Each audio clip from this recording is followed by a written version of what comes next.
Democrats don't speak for me. Speak for me, speak for me. Republicans can't speak for me. Speak for me, speak for me. A bitch ass nigga can't speak for me. Speak for me, speak for me. You coon ass niggas can't speak for me. Speak for me, speak for me.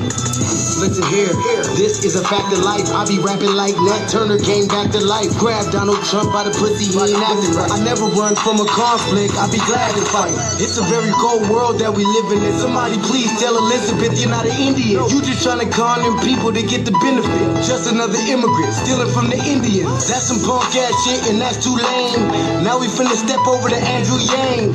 And you a sucker, you can never speak for black folks. Fake ass pandemic, trying to get the black vote. The Democrats don't speak for me. Speak for me, speak for me. Republicans can't speak for me. Speak for me, speak for me. A bitch ass nigga can't speak for me. Speak for me, speak for me. You coon ass niggas can't speak for me. Speak for me, speak for me. You know your boy be high off sativa. Kamala wasn't popping, so we said bye, Felicia. She ain't had a right policy. We ain't trying to meet her. Y'all can take Biden too. Bye, we don't need him. We don't need Roland Martin or that coon Al Sharpton. Didn't need Cory Booker from the start, man. I don't fuck with police and no snitch.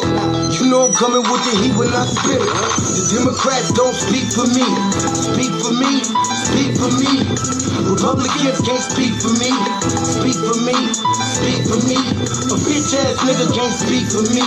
Speak for me, speak for me. You coon ass niggas can't speak for me.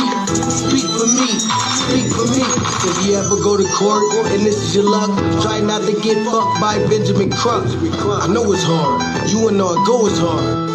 But who the fuck is Amy Cloak? Put her picture up on the bullseye and start throwing darts. People cut our organs out our bodies, that's a stolen heart. They can't save us from the flood like Noah's Ark. Black lives always matter, we finna go for ours. To them we savages, we don't need to pot the piss. Mike Bloomberg can suck dick with that stop and frisk, bitch. You ain't speaking for us, we don't know you.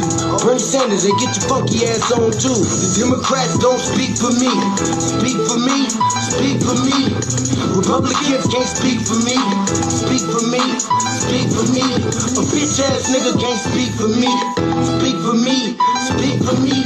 You coon ass niggas can't speak for me. Speak for me, speak for me.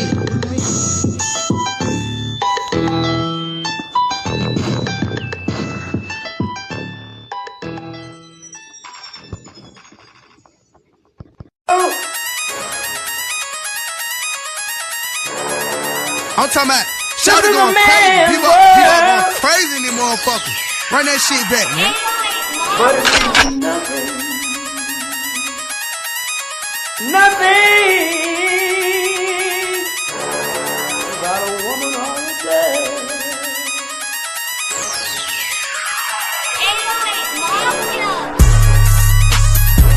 Man made the car.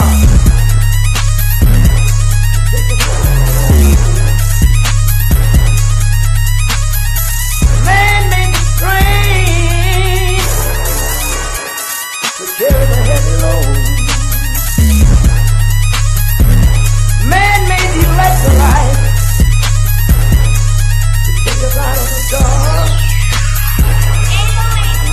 Man made the boat for the water like the 7 Omega. Man thinks about a little bit of baby girl and a baby boy, and man makes them happy because man makes them joy. But after man make everything we can, do you know that man makes the money?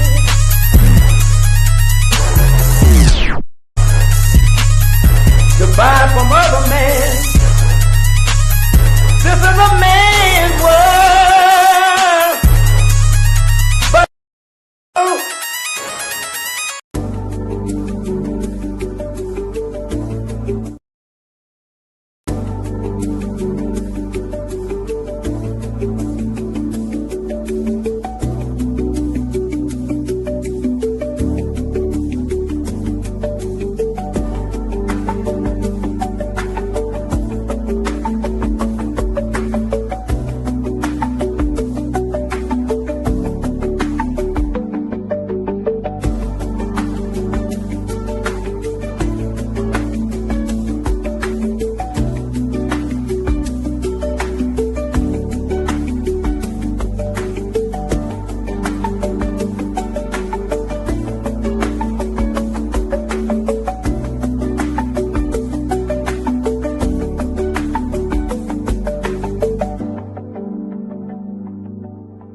Black family, greetings, and thank y'all for tuning into another episode of the Frontline Black News.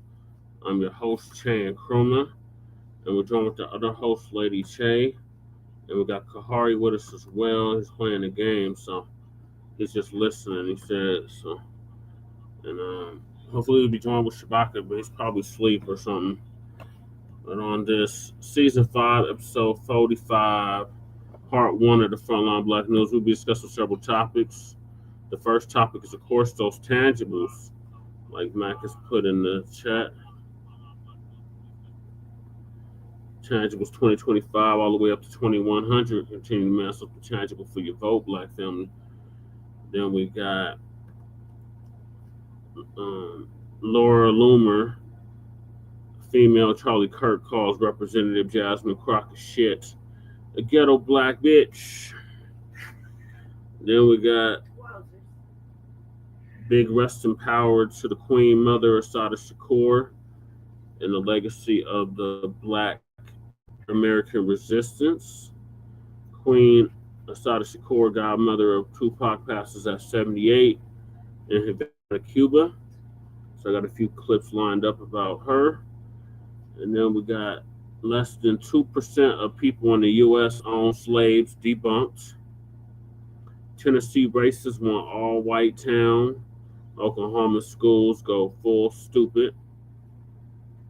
Racist Judge James Gosnell charged with child porn. This is the same one that I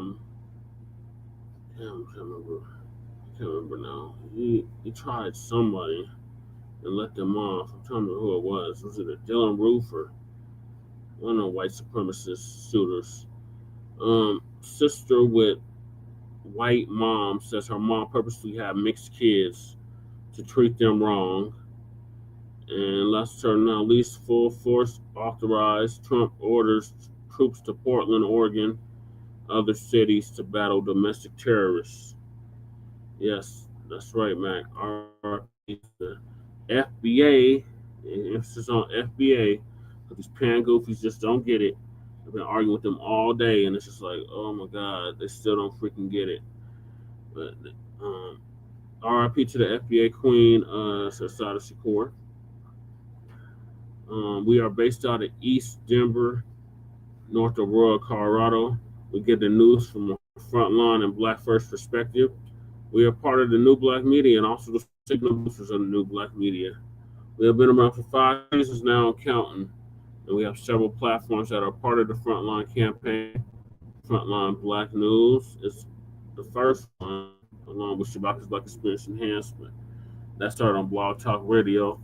Frontline Black News started here on YouTube, and we started back in 2020, end of 2020, early 2021.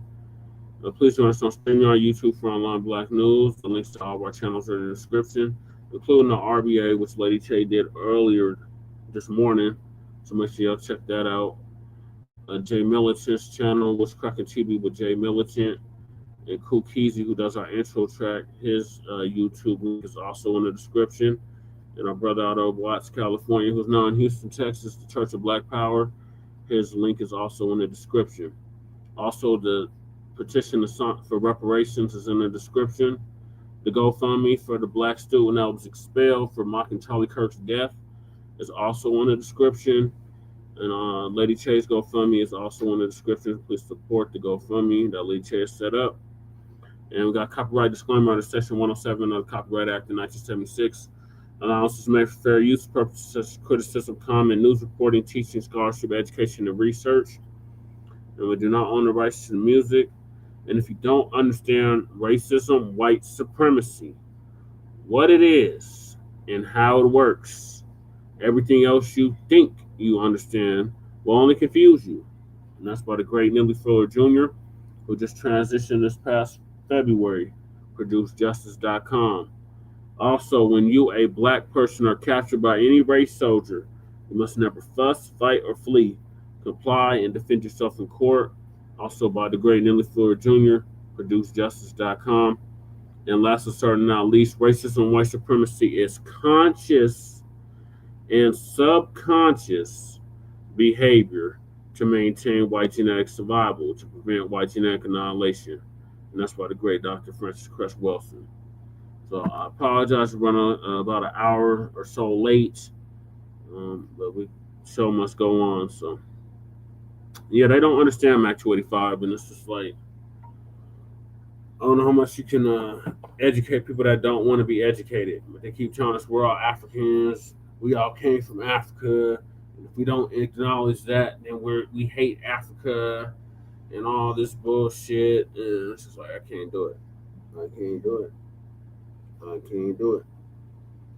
And these same people be like, oh, you just need to read, just blah, blah, blah, blah. No, y'all need to update y'all goddamn information. Y'all still going off the 1970 something information, and we in 2025 now. So, like a computer program, you need to update your damn program. Update. Update.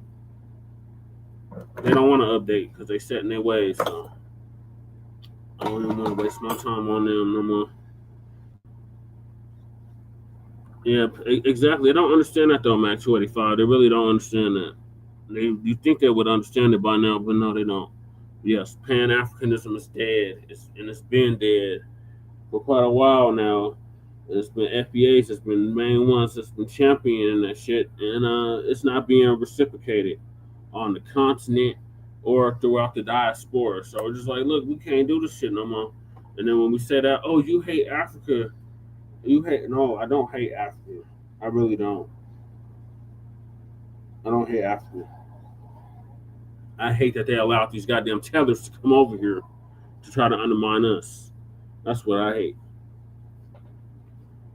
So let me go to the tangible. So back in 2019, our brother Tariq Nasheed came up with the hashtag Tangibles 2020.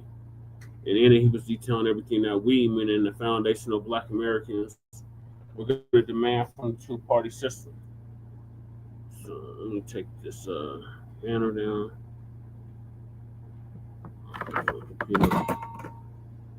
You're welcome back to 85.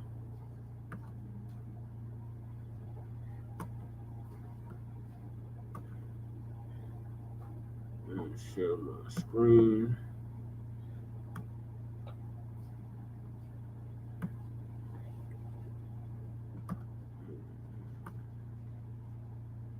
All right, so back in 2020, our good brother Tariq Nasheed came up with this hashtag, actually 2019.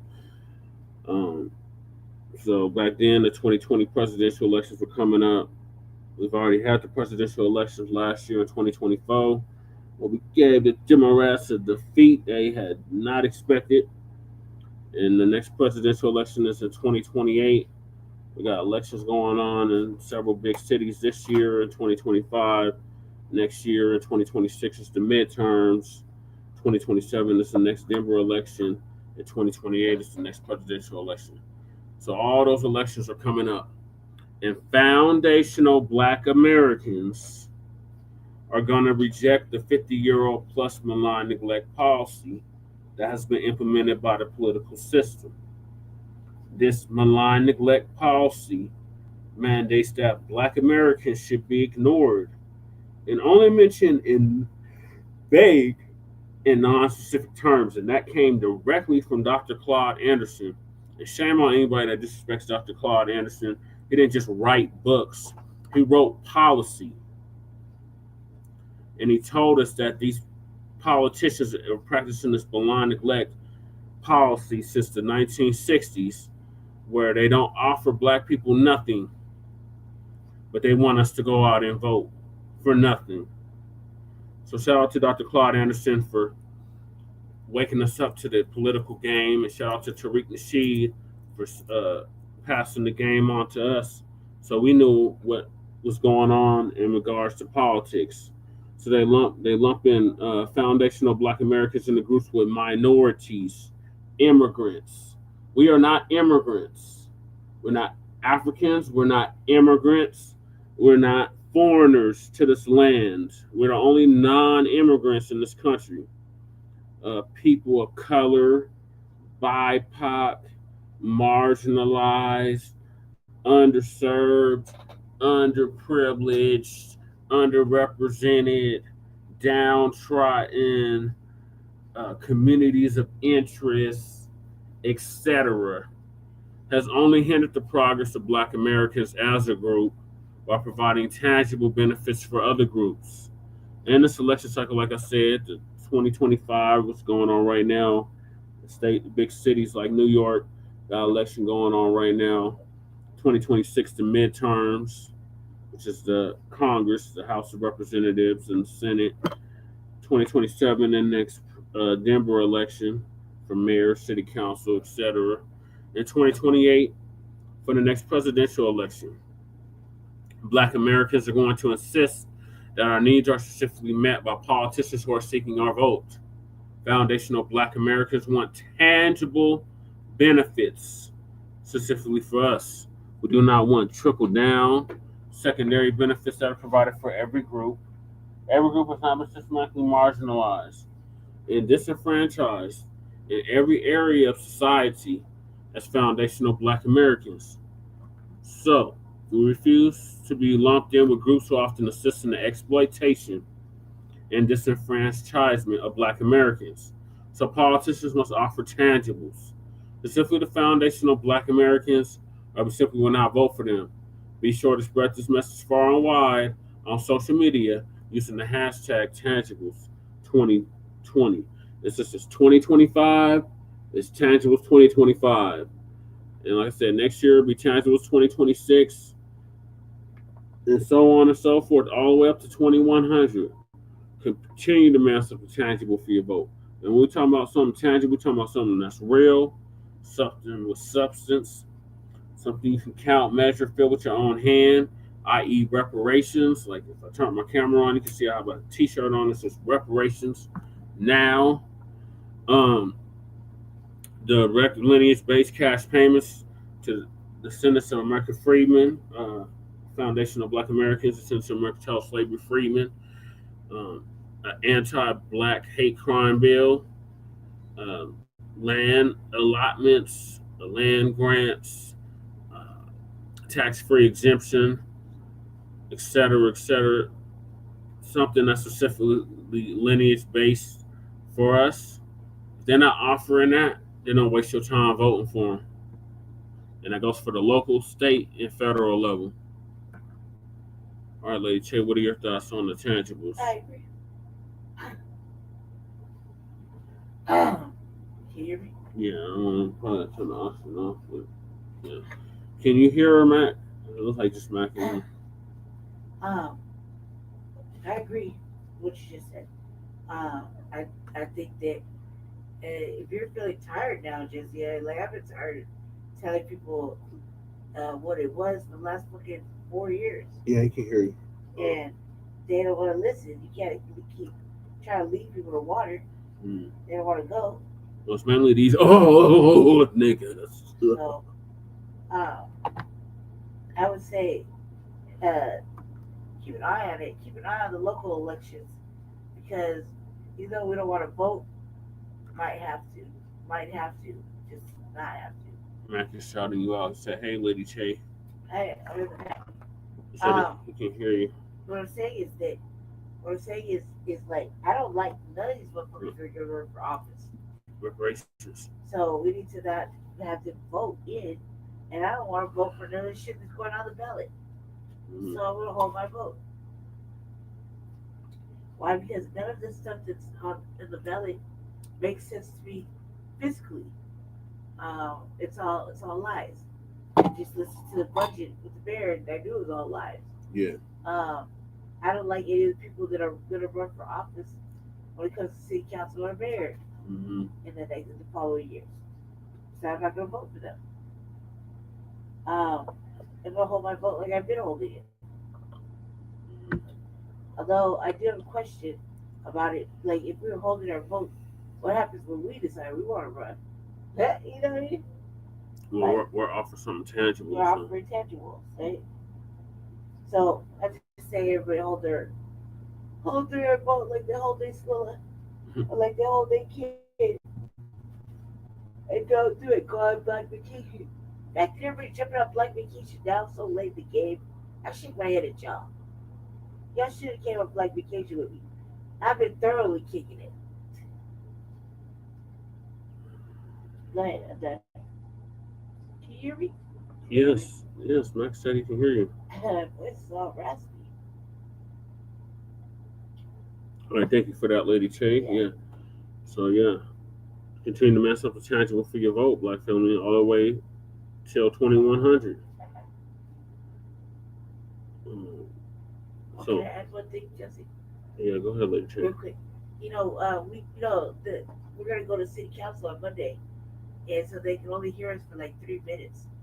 And that 3 minutes has to be so impactful that it resonates on them. Like, with like just recently, you know what I mean? Jesse and what he said, or what I said, or it has Well, to be you so keep missing heavy. your speaking time. Yeah, it has to be so heavy. Like we got to maximize our speaking time, and then I kind of been noticing like that they have feelings a little bit, Huh. a little bit. They're just trying to get reelected. It's trying to get reelected. It's polite, pleasant pandering. So keep an eye on that too. Right, that's it. Yeah, pandering is going to be in full effect for the next year. So, local, state, federal level, continue to mess up the tangible for your vote. If ain't no tangibles being offered, then don't waste your time with it. So moving along, suspected white supremacist female and Charlie Kirk supporter calls Representative Jasmine CROCCETT a ghetto black bitch. So I think SETI's gonna give us an update on this. Well, Uncle Phil then SETI.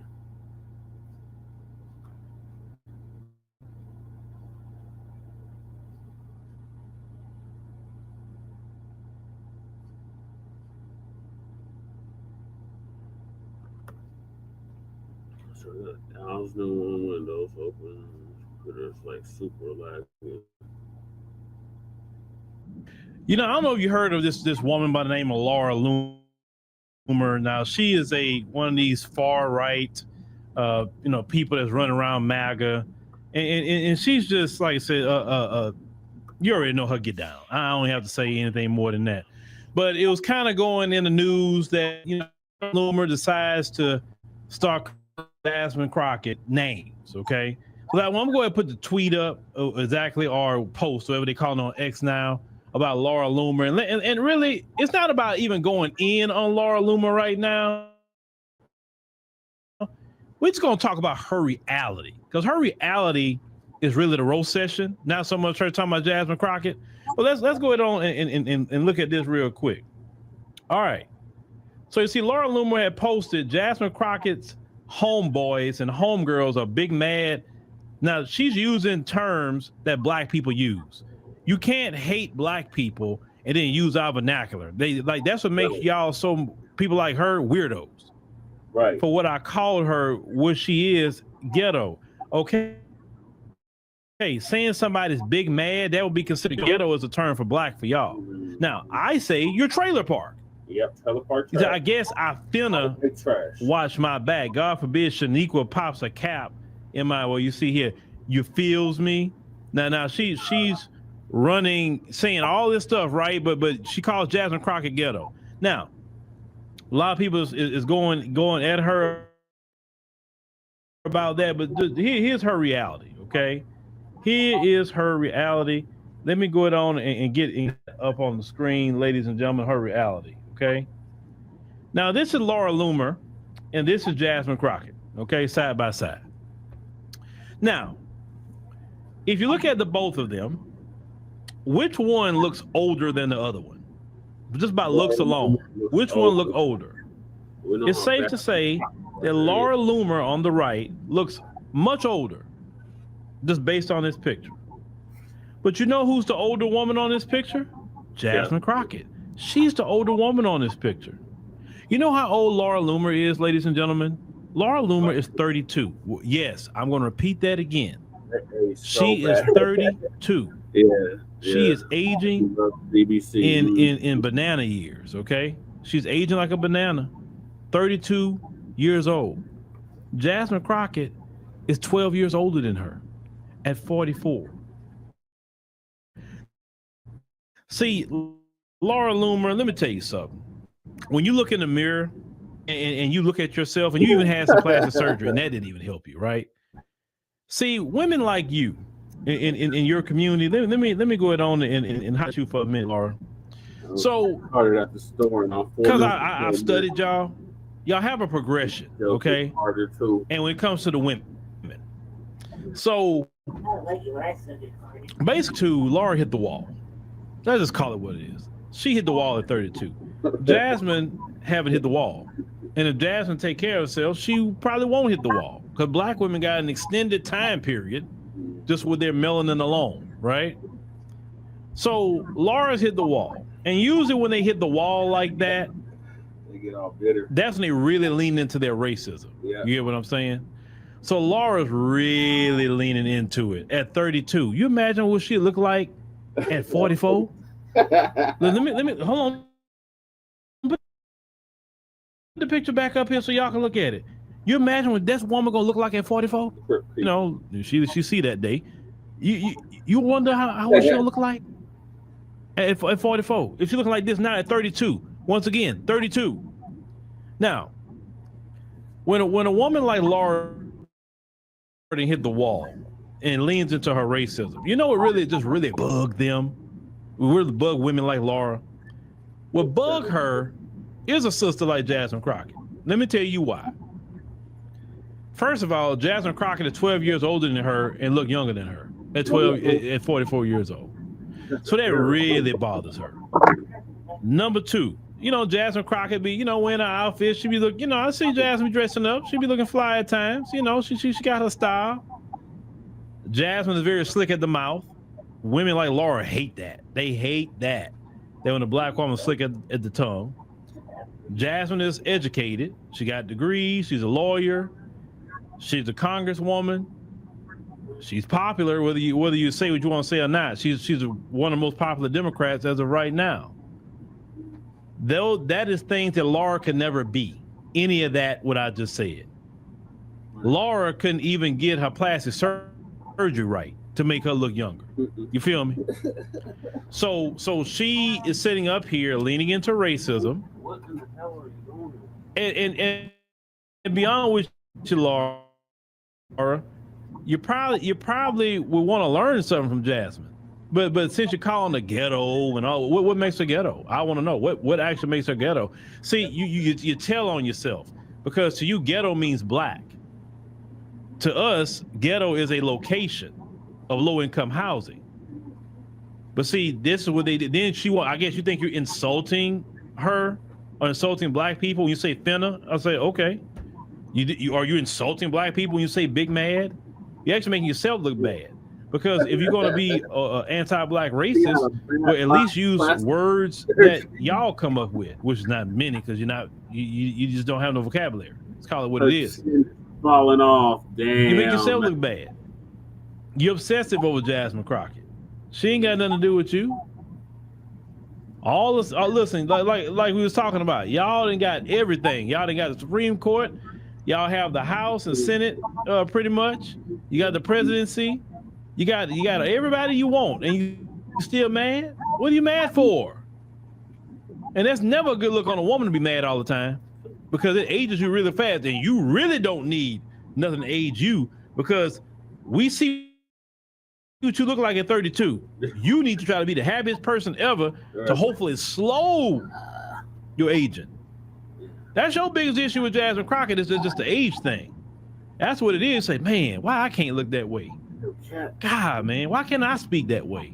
Why I'm not that popular? You're not popular for anything. You're hanging around Trump over there. Y'all just have a big old, just unhappy, miserable entities. Let me say that much. You have nothing going on. You have no future. You don't. I mean, what are y'all plans? Y'all plans is to do sin and unrighteousness. That's your plan. That's your plan. Not nothing good, not nothing decent, just that. But Laura's biggest problem is that she look in the mirror and she don't like what she see. And the crazy part is you spent money. That's the face you spent money on, ma'am. You did that. And it didn't turn out the way you thought it was gonna turn out. You thought when you went to that plastic surgeon, he or she was gonna make you look younger. Lord, that plastic surgeon, they didn't do you good. I'll tell you that much. Now, I would give you this, you know, because I seen what you look like before. I mean, I think the only thing you probably maybe needed was rhinoplasty, a nose job. Outside of that, you should have left your face alone. Because you wasn't bad off as you as now when you would like when you're natural self. Like I tell any woman, I've said this: don't start messing your face. Don't let them plastic surgeon touch your face. You take the biggest risk ever. Because let me tell you something: they can botch a breast job or whatever, you know, and somebody can come back and fix that. But when they botch your face up, there's no turning back from that. You can't have somebody just keep chopping up your face because it's never gonna look good in the end. But anyway, that's her problem. She's aging like a banana. She's mad at Jasmine Crockett because she's accomplished and Laura's not. The only thing she's accomplishing every day is leaning more into her anti-black racism and just having a disdain for black. And like I said, we cool about it. Like I said, we cool. Now, I don't want black people going to argue with her. Don't go in on her. Leave her alone. Just because listen, they want our attention. They want us to be mad and raging with them and arguing with them. They want us to talk to them, right? And I think the best thing we can do is just never engage them. Just don't argue with them. We can say we want to say. Right. I only debate my equals, like John Henry Clark said. All others I teach at this point. You understand? So yeah, we not tripping on you trying to, I guess, do some ebonics. We're not tripping on that. We know you're low vibrational and low vocabulary, so it is what it is. Yep. Good take on it, Uncle Phil. So they'll said he gonna go in on this, bro. We stop. Stop, I respect you. Take your record.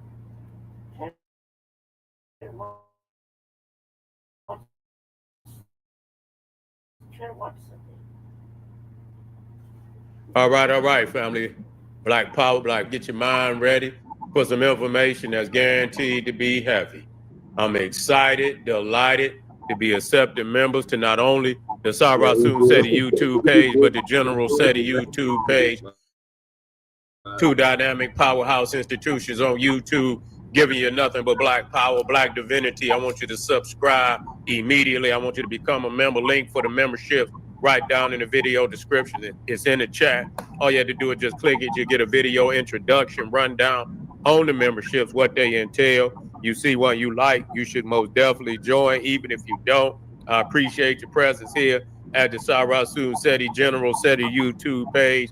Continue to engage, continue to advance. That's right, family. The General got a new website up on Teachable, uploading a lot of dynamic curriculums, powerhouse programs, certificate courses. First one up, 25 Steps to the Redemption of Definitive Black Manhood, a powerful course for the brothers.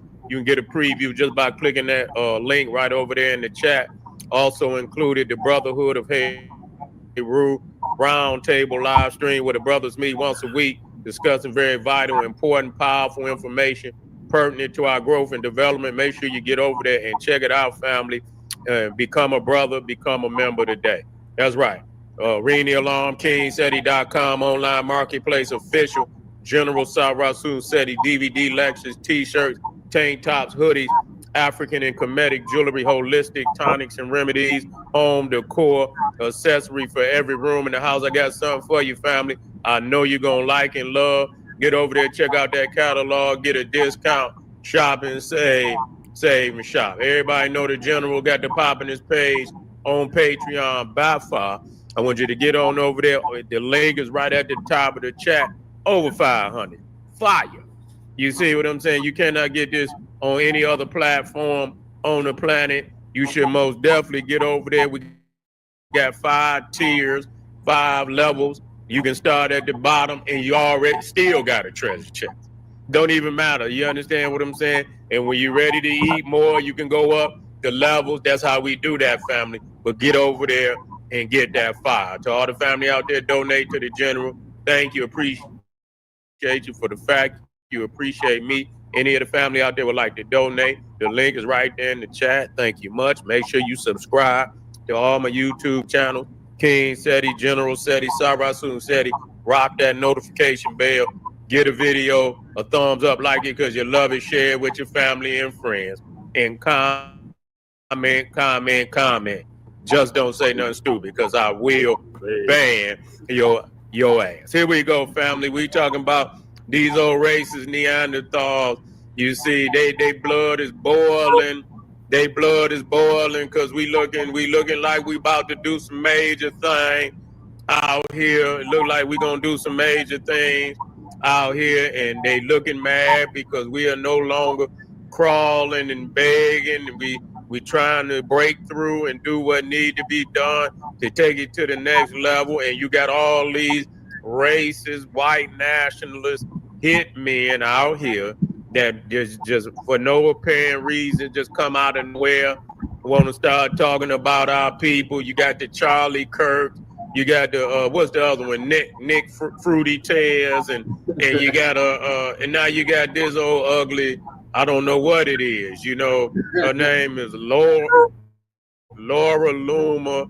She done came out on a racist tirade on the representative Jasmine Crockett and literally went on the internet and called her a ghetto black. I won't even say it. You understand what I'm saying? And a whole lot of other things. Ghetto, and he's making all type of these stereotypical racist comments. Just went on the tirade. It had been putting all kind of crazy. She ain't nothing but a Charlie Kirk. You understand? But goddamn, how ugly this mother look like Lurch off the Addams Family. Look like Lurch.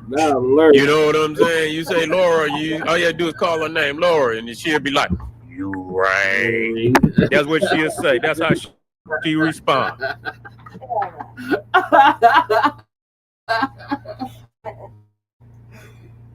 Damn City. That's all you have to do. You rang.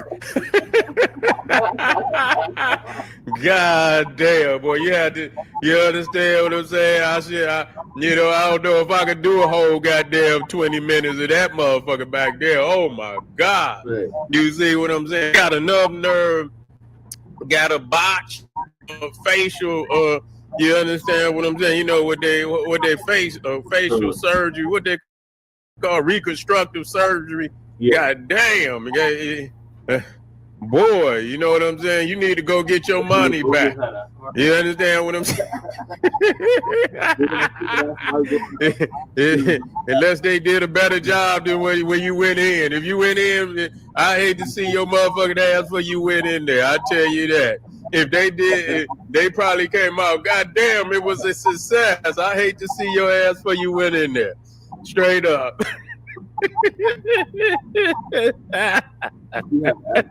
God damn, boy, I tell you, you ain't gonna go in and call somebody, and man, I seen, man, listen, this shit is crazy. Yeah, literally just them fuck chin hanging down, like, damn, got fluid in the chin and shit, hanging down by. And I heard of 2 chains. I just ain't never heard of 2 chins. You know, today you got 2 chains over here, but you got 2 chins right here. You see what I'm saying? Hanging down, like Pinocchio, but instead of her nose grow, her goddamn chin grow.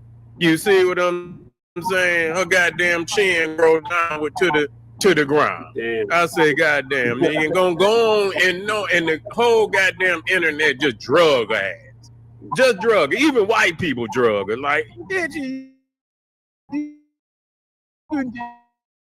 you crazy? You gonna don't get up here and try to diss this one. It's a representative. You understand what I'm saying? Elected to Congress, and here you is, a piece of shit on the side of the world, a activist, a hating racist ass activist, and slander and and shade on people just because you are a fucking I don't know what you is. God damn it. A goddamn discarded fetus. You understand what I'm saying? Should have been aborted. You see, but you made it anyway. You know, they should have did something with your ass long time ago. And here you is today. You remind me of that motherfucker on 300. Y'all remember 300, the movie, and the motherfucker that had that hump in the back and shit? Yeah. You know what I'm saying? You know, when they was having them damn children, and they wasn't all, they wasn't, that Spartans was doing. They'll throw them over the cliff. They'll look at them and shit. You know what I'm saying? They would have punted her ass. You understand what I'm saying? That motherfucker would have looked down. That motherfucker would have punted her ass. You know what I'm saying? Like, get this motherfucker. What is this? Yeah, you gonna come in here and gonna be disrespect. Knowing good goddamn well but this is what they do. This is what they do. Get these ugly motherfucking hitmen that go out here and just attack our race, try to say all type of slanderous things, against our, and they should, for her putting that shit up there on the internet, she should be banned off the goddamn internet. That's when you start banning motherfuckers, because you just a low down dog. You just a low down racist, and you ain't got no intelligence whatsoever. Talking about somebody intelligent, and you sitting up there like a retarded person, knowing good goddamn well that you can't go up there on the internet and just call nobody a bitch, and you using all this type of vulgarity on the internet. You see what I'm saying? Me and you get up there on Facebook and put some goddamn shit up there. They'll block your ass up off of that motherfucker for 6 months to a goddamn year. Yeah, called it, and all kind of shit she would got up here on the internet. I wouldn't even repeat it. You know what I'm saying? Yeah, it's just all that racist shit, talking about chicken and KFC, and that she need to be working at KFC. You're mad. She was voted in, goddammit, from her district constituents. Voted her in, and here you got this ugly ass Frankenstein face, the bride of Frankenstein ass face, that goddamn Neanderthal. She gonna sit up here and go up there and say some weak shit like that. Yeah, got a whole. Yeah, man, looking like a straight goddamn look, the only motherfucker ever that went in what they call that shit when you when you got the when you had to act out your role. What the fuck they call that shit, man? It's gonna come to me when you have the when you try it. Damn. It'll come to me, man. I got some funny shit. I'm gonna drop that shit on the ugly ass. But anyway, yeah. So the internet got on top of her head, and again, this is Charlie Kirk. This is Charlie Kirk. And she even cut into him. Yeah. As you said, she looked like Edward Scissorhands. Yeah, goddamn it. Yeah, she even cut into old Charlie Kirk. Yeah, cut into him. So she's she vindictive than the motherfucker. She just knows she done botched her shit up. You know what I'm saying? Botox and botched up and shit and all of that, and can't. You know what I'm saying? She probably swole her whole, got more Botox in her face than she got blood vessels. You see what I'm saying? Chin is got all type of fluid down in it and shit. You see, man, hold on, fam. Let me I'm gonna look that shit up because I won't get that shit right. Whose tour bus that they firebombed?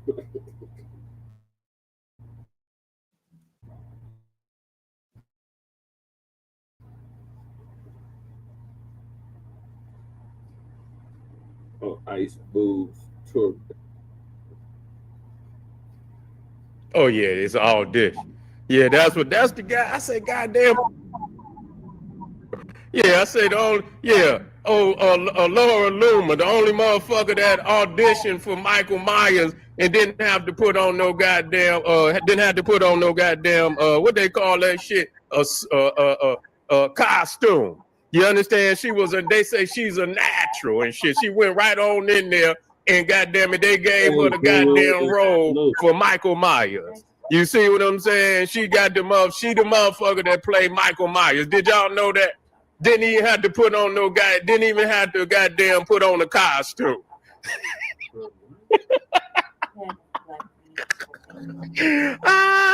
A goddamn natural. They say, put your mug hand, raise your hand. Oh, she's a goddamn natural.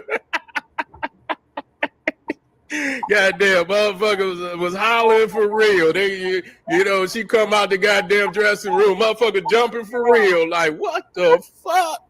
Man, yeah, shit. This is crazy, man. And I'm gonna tell you, man, they had one damn video of, man, this shit look, man, it's hideous. Hideous. Real fucking talk. Like, what the fuck is wrong with you to come out and even she must want to get in the algorithm. She want to get in the algorithm. Yeah, you know what I'm saying? That bitch, boy, I tell you, what's that bitch out there with the ring? The bitch come out the goddamn the TV, the ring. Yeah, she come out on that bitch, she'll crawl back in that motherfucker. She'll crawl back up in that motherfucker. Wait a minute.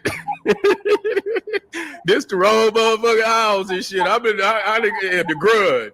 Yeah, them motherfucker, they'll come out that motherfucking TV and crawl back up in that motherfucker. Like, oh, this the wrong motherfucking house. Yeah. Like, you get a motherfucking pass. But this just show you, you know, and I'm just cracking jokes on it because that's all you could do. You know, it's very painful. Yeah, it's very painful.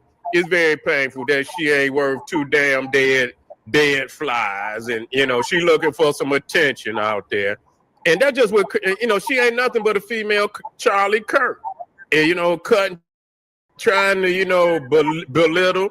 But see, the thing is, they see that we shining. That's all it is. See that we shining, and you know, and want to come out and try to spew because they ain't got no, and that's what you call intelligence. You ain't got nothing else other than to try to be little and knowing you ugly. All that projection that you putting out there into the goddamn atmosphere. I wouldn't even put nothing out there. This is just a time to just go in on her ass. Anything, the mask. What's that motherfucker I'm serious. Jim Carrey, all them squares in her motherfucking is boxed in and shit. Got nothing but squares and right angles in her goddamn face. You know what I'm saying? Safety ass. Look like the mask. We got to talk about them. Now, I know that bitch probably commit suicide after people talk about her goddamn Pinhead. Shit, Pinhead, the goddamn winner Miss America compared to her ass. Shit, she make Pinhead look like Miss America. Shit. Yeah, I ain't bullshit. That's an ugly motherfucker, man. If y'all would have seen, if y'all would have seen this one video, do I got that video? Do I got that video in here, man? Hold on. Do I got that video? I might got that motherfucker. That's a hideous motherfucker. Whoa, she wanted that smoke. She wanted that smoke. Wait a minute. I thought I might got that. Is that it right there? Oh my God. Man, y'all ain't gonna believe this. This bitch look like, have y'all ever seen Pan's Labyrinth? That goddamn movie about Pan's Labyrinth? Man, this bitch, boy, I'm telling you. She look like one of them damn motherfuckers off Lord of the Ring. She look like one of them goddamn orcs and shit. Let me put that shit in there. I'm going in on her ass. You gonna bring your ass up here talking crazy. When y'all see this shit, man, I couldn't believe this. I say, what the fuck? This shit right here don't make no goddamn sense. Where that goddamn video at? I couldn't believe it. Hideous.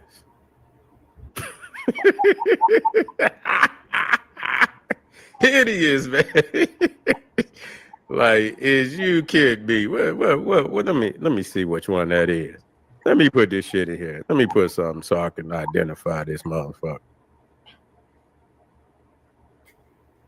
Okay. Let's see. Let me see.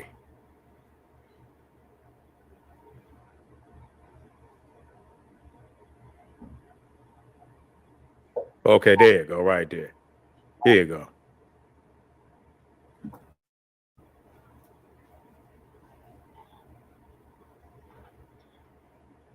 To the roast, yo. I heard she called Jasmine Crockett a broke black B word. Oh my goodness. Look at this shit, man. Where do I begin? Where do I begin? Number one, she said if commercials don't have white people, she ain't buying the product. Look at that. Look at that right there, man. What in the name of hell is that? God damn, man. This shit is this is hideous, man. What the fuck is that? That ain't a real. You don't know what that is. You understand what I'm saying? You don't know what the fuck that is, man. That didn't come out the laboratory. That motherfucker laboratory. That ain't even. You say that's half horse, half a motherfucking centaur. Yeah, a goddamn centaur, man. Listen here, man. It's Halloween every day. You see what I'm saying? They just jump out there, goddamn it. You want to win when you go down to the Halloween, the best Halloween costume award, goddamn it. She gonna get the top prize all around the United States. Goddamn it, she gonna be walking around with all the trophies. Goddamn it, she just gonna go from goddamn Halloween, goddamn costume contest and win them all. You understand? I can't believe this is even real. This is even real. She got enough nerve to open up her ugly ass face and say something about a black woman. This shit is crazy. You know they dragging her all over the world right now. Yeah, I'm just joining in. Look at this shit. She said she needs to see more white people. Ma'am, we need to see less of this chin. Just a little. You need a little curve. Okay, wait. I'm trying to think on my feet. I'm lit. Oh my God, I don't even know what to do. Shit, dude, why? Is it Mar-a-Lago that does this? Is this like the Man, this has got to be. I can't believe. Look at the chin, man. It's like you could hook up a goddamn U-Haul trailer to her motherfucking chin. You see what I'm saying? Yeah, goddamn it. You know, that's the kind of shit you bring around the animals, and they get restless and shit. You see what I'm saying? You know, have you ever seen the movies and shit? When some evil come around the goddamn animals and they get restless and shit, they get to moving and making noises and shit. And you don't even like, what the fuck is going on? And it be a demonic person and shit. You know, I seen the movie when Damien and they brought him around the horses and the horses went to, you know, acting crazy and shit. They like, what the fuck is going on and shit? You know what I'm saying? Yeah, that's one ugly motherfucker. But yeah, she came out there, and this is who Donald Trump fucked with. Yeah. You see, Charlie Kirk, Laura Loomer, whatever her goddamn name is. You understand what I'm saying? It very well could be a man. You don't know. You understand? Could be a man. You don't know what it is. You see, and don't even try to guess. You understand? Yeah, but this is the kind of shit, you know. Ain't no telling with Trump. You see what I'm saying? Ain't no telling with Trump, you know. Yeah, ain't no telling with Trump, you know. Ain't no telling. So I'm gonna let your mind wander with that motherfucker. Yeah, but you know, we just had to get out here and put our little roast video in on her ass. You see what I'm saying? That bitch look like, what's that? Despicable Me. That bitch look like that motherfucker, that white man off of Despicable Me and shit. You know what I'm saying? Real talk. But anyway, family, this is General. Yeah, science is God damn. You see, thank you, you know, for opening up your ugly ass face so motherfuckers can get a roast day in. All right, family, I'll be right back. Ain't done, still got more to put out there. Don't you go nowhere. This is, well, it's Saturday, y'all. Yeah. It's Saturday going into Sunday. Yourself, click some of them links, get over there to Patreon, family. Support the general, arm yourself with knowledge, bang on that wicked ass beast daily. Liberation through Africa. That was Laura Loomer, cause she's a female Charlie Kirk. She called herself trying to go in on Jasmine Crockett. Yeah. Called her a ghetto black bitch. And now she getting drugged all throughout the internet.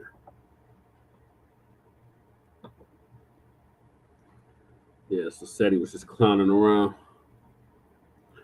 All right, well, no, on to a more serious topic. Well, first let's hear Lady Che start. What are your thoughts, Lady Che, on Laura Loomer calling Jasmine Crockett a ghetto black bitch? The fact that she looked like she got a chin like Launchpad. Motherfucker crazy. That's just diabolical right there. Like whoever was making that up really fucked up. I don't see why these ugly ass broads gotta go and attack this crock of shit. You know what I mean? Yeah. Like don't they got other things to worry about? And two, you know, she's not innocent. I'm sure she had something to say right back. Damn. Yeah, YouTube is on that bullshit. They keep taking people's comments down. But you know we're not doing it. No, definitely not. Definitely not. We need every motherfucking comment, goddammit. Just kidding, I kid. I think that her calling her out her name is kind of fucked up. Yeah. Although, you know, I don't want to take her side either because I know that old cracker shit can be taken this too. And she ain't learned yet. Like what was her comeback? We only seen one side of shit. What was her comeback? I don't know what Jasmine Ratchet had to say in regards. Why they only showing that one piece instead of if they wanted to drive home that point of her being whatever? She probably called her. They didn't show what she said. A bad butch bike. No, she only said that once. But like if that she was said with Marjorie Taylor Greene. She might have. Right. So why do you think they only show that one little piece? I want to see the full get down. Like I could be like, little boy, take it outside. Then I don't know what she said. What she said before, what she said after. Because why would old girl just outright call her out her name? She does like a wicked witch of the west. She's just pale, really. And yeah, before the house fell on her. She looked pale and like disturbing. She had a disturbing look on her face. Disturbed look. Cuz said, I guess ugly is a bad word now. She could have just said that. She could have said UGLY. You ain't got no alibi. You ugly. Yeah, I think all them broads are ugly though. You know what I mean? All of them. Yeah. The age so bad. Yeah. Well, this one is just aging the more fucking ridiculous. And she had all that plastic surgery and she still look horrible. Remember, Loomer's the one that said Marjorie Taylor Greene was carrying meats in her pants. Oh my God. Remember? Oh, who was with me? Did I show you guys that? On the RBA, right? That was the RBA topic. Yeah. Those were gunshots. That's right on my other.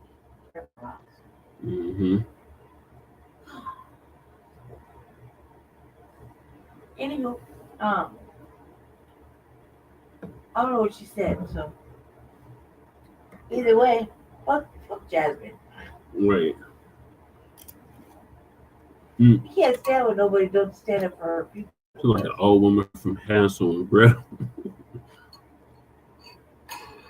She's Little Red Riding Hood's grandma. What big eyes you have. What The big better ears to you see have. you with, my dear. Big mouth you have. Oh my God. That's No hilarious. All right, now to a more serious topic. And that is the Queen Mother. The Queen Mother has transitioned, y'all. At 78. She's still good. She's still good long life.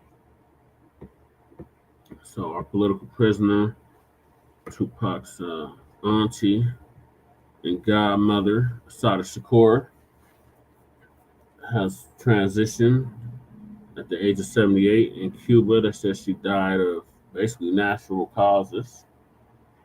So that's good news. It's really good news. As far as that. So I got several videos lined up in regards to this. Yeah. So the first one is about, of course, Assata Shakur and the legacy of Black American resistance.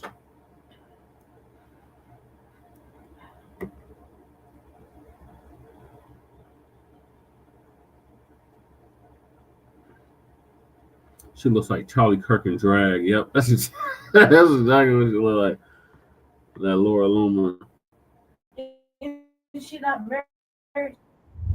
On September 25th, we lost a woman who chose revolution over submission, exile over surrender, and freedom over fear. Assata Shakur died in Cuba at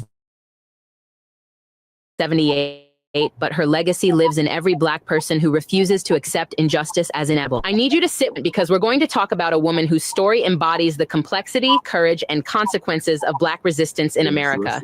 Friday, September 25th, 2025, Assata Shakur passed away in Havana, Cuba, where she had lived in political exile for over 4 decades. She was 78 years old. Now, before we dive deep into this conversation, I want you to understand that we're talking about a human being whose life was shaped by the violence of American racism and who made choices that many will judge, but few will truly understand. We're talking about someone who became both a symbol of liberation and a target of state power, someone whose very existence challenged America's narrative about itself. Assata Shakur was born Joanne Deborah Byron on July 16, 1947, in Queens, New York. She grew up during the height of American apartheid, experiencing the particular form of psychological violence that comes from being told you're a citizen while being treated like an enemy. This wasn't abstract oppression. This was daily, systematic dehumanization that shaped every aspect of Black life in America. By the time she reached college age, America was burning with the contradiction promises. The civil rights movement was demanding basic human dignity, and the response from the state was often brutally violent. Assata became politically conscious at Borough of Manhattan Community College and City College of New York, during an era when Black students were questioning everything they'd been taught about American democracy. This is where the psychology gets fascinating. Here's a young Black woman coming of age during the 1960s, watching peaceful protesters being attacked with dogs and fire hoses, seeing children bombed in churches, witnessing the assassinations of Malcolm X, Martin Luther King Jr., and Fred Hampton. The message from the state was clear. Even when you play by their rules, even when you're peaceful, even when you're morally right, we will still kill you. Assata joined the Black Panther Party and later the Black Liberation Army, organizations that understood something crucial about power. It rarely yields to moral arguments alone. These weren't random acts of rebellion. These were strategic responses to state violence. When the government wages war against your people, some folks are going to wage war back. The BLA formed as a clandestine wing of the Black liberation movement, emerging from the understanding that the state was systematically murdering Black leaders and activists.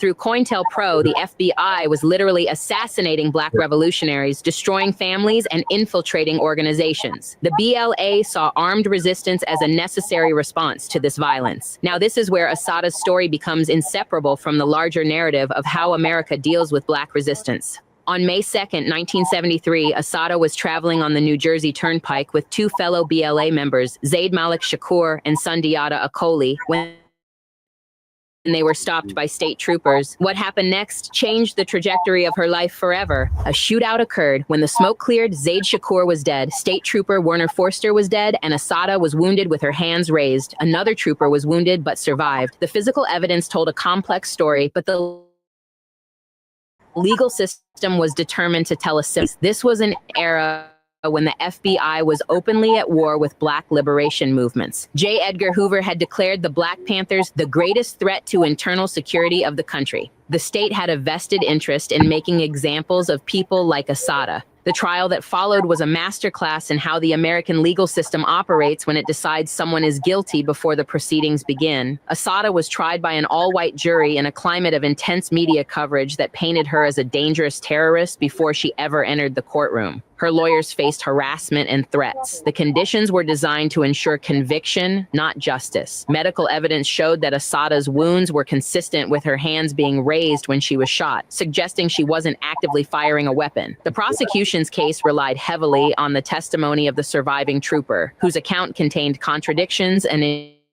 inconsistencies. But in 1977, she was convicted of first-degree murder and sentenced to life. Even her lawyer, Lennox Hines, would later write that it was racism, inflammatory publicity, and documented government lawlessness that made it possible for a white jury to convict Assata on contradictory and generally incredible testimony. This wasn't justice. This was political theater designed to send a message to anyone who dared resist. For 2 years, Assata was held in conditions that can only be described as torture. She was kept in solitary confinement, mostly in men's prisons, subjected to psychological warfare designed to break her spirit. The state wanted her to disappear quietly, to accept their version of justice, to validate their power. But here's where the story becomes legendary. On November 2nd, 1979, members of the Black Liberation Army executed one of the most audacious prison breaks in American history. Posing as visitors, they entered the Clinton Correctional Facility for Women, took 2 guards hostage, and broke Assata out using a stolen van. Nobody was injured in the escape, but the psychological impact was enormous. Think about the planning, the courage, the absolute commitment required to pull off something like that. These weren't random criminals.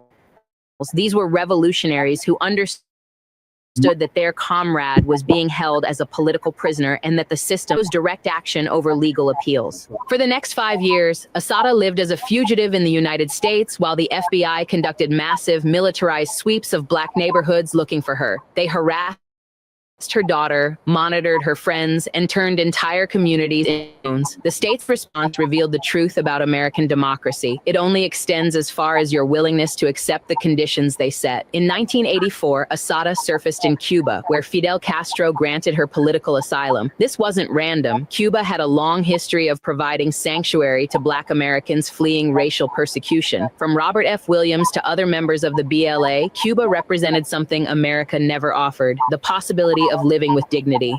For over 4 decades, Assata lived in Cuba as a political refugee. She wrote her autobiography, raised her daughter, appeared in documentaries, and became a symbol of resistance for Black liberation movements worldwide.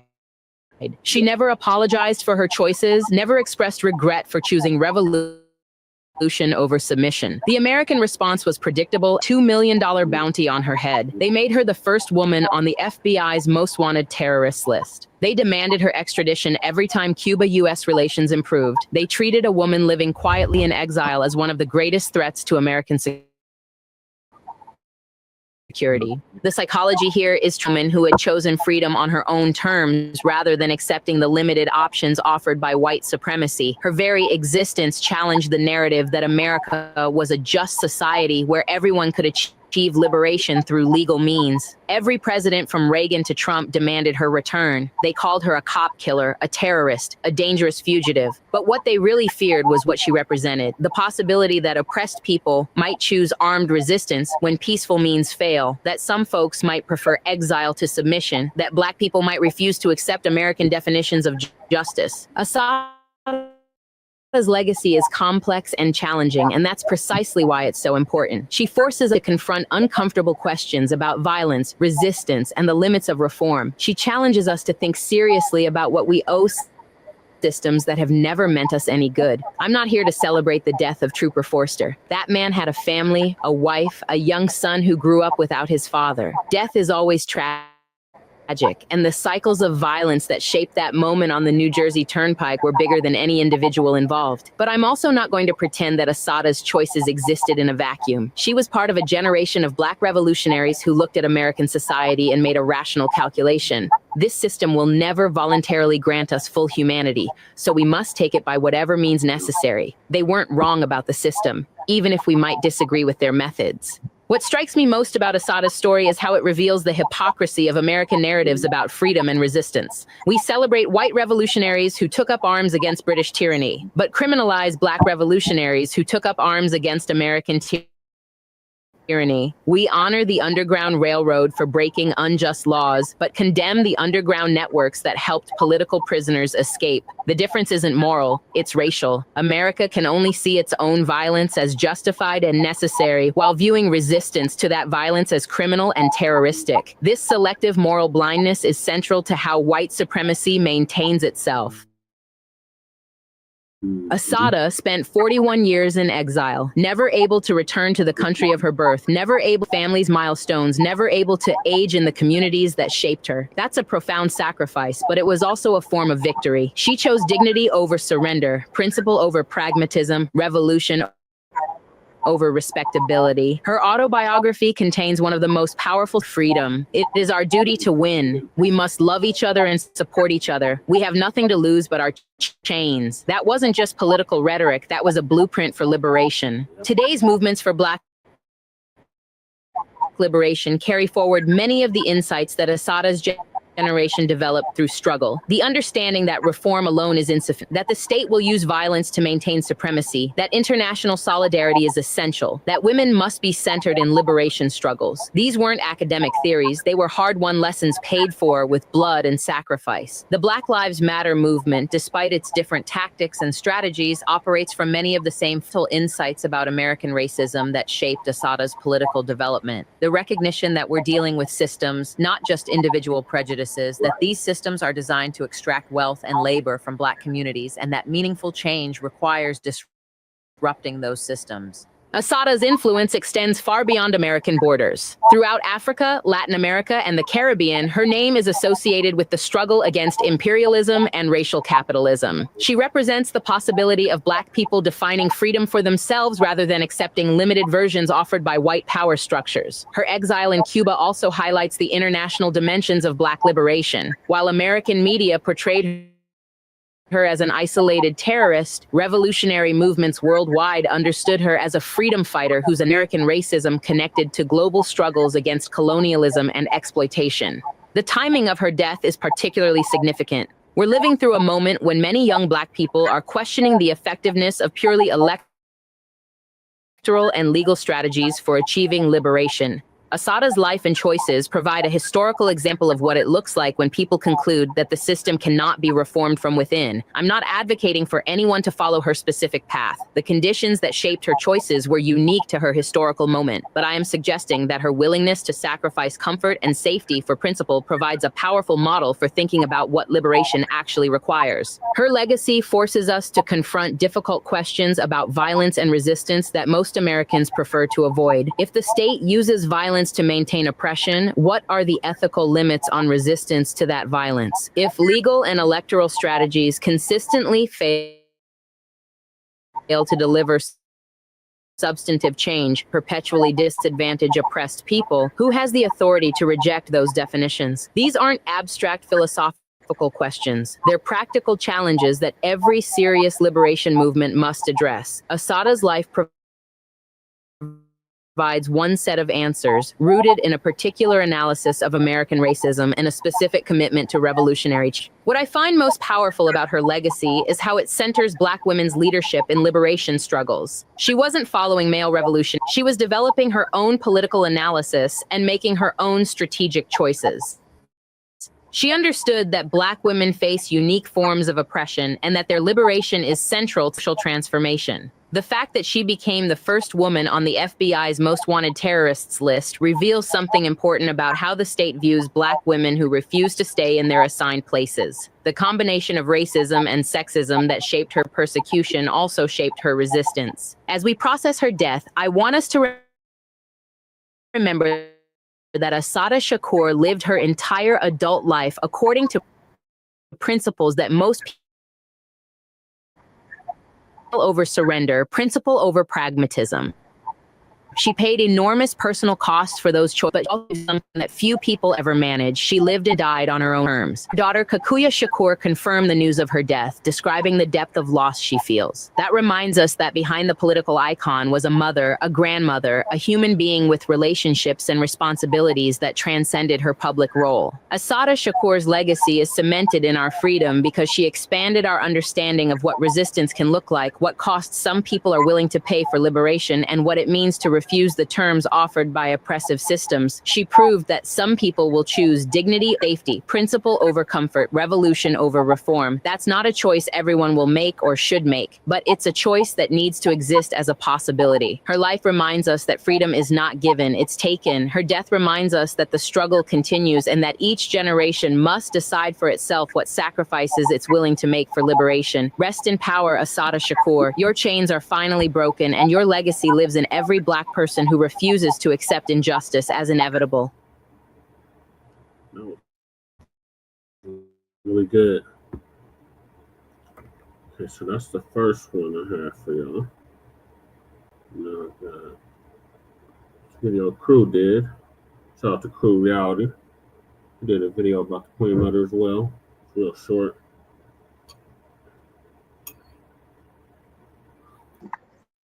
I was put in a maximum security unit in a cell, guards in front of the cell 24 hours a day, and a cell between two towers that fell.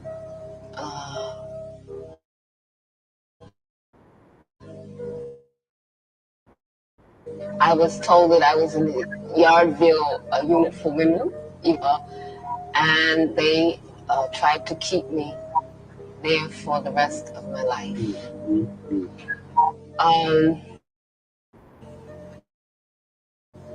My grandmother came to family, and everybody was happy, and I'm like, what's happening with y'all? This little. She had a dream. And I was like, okay. And so my grandmother's dream was that she was dressing me, that she was in an old house that she lived in when she lived in New York still. And I said, well, was I little or big? She said, no. You were big. So I said, oh my God, the only time people dress anybody when they're grown is when they're dead. And so she said, no. I know what you're thinking. No. What this dream means is that you are going to East prison. I don't know when, but it's going to be much less time.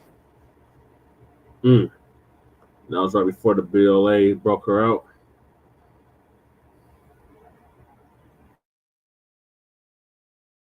All right. So I have like 2 more clips about the Queen here.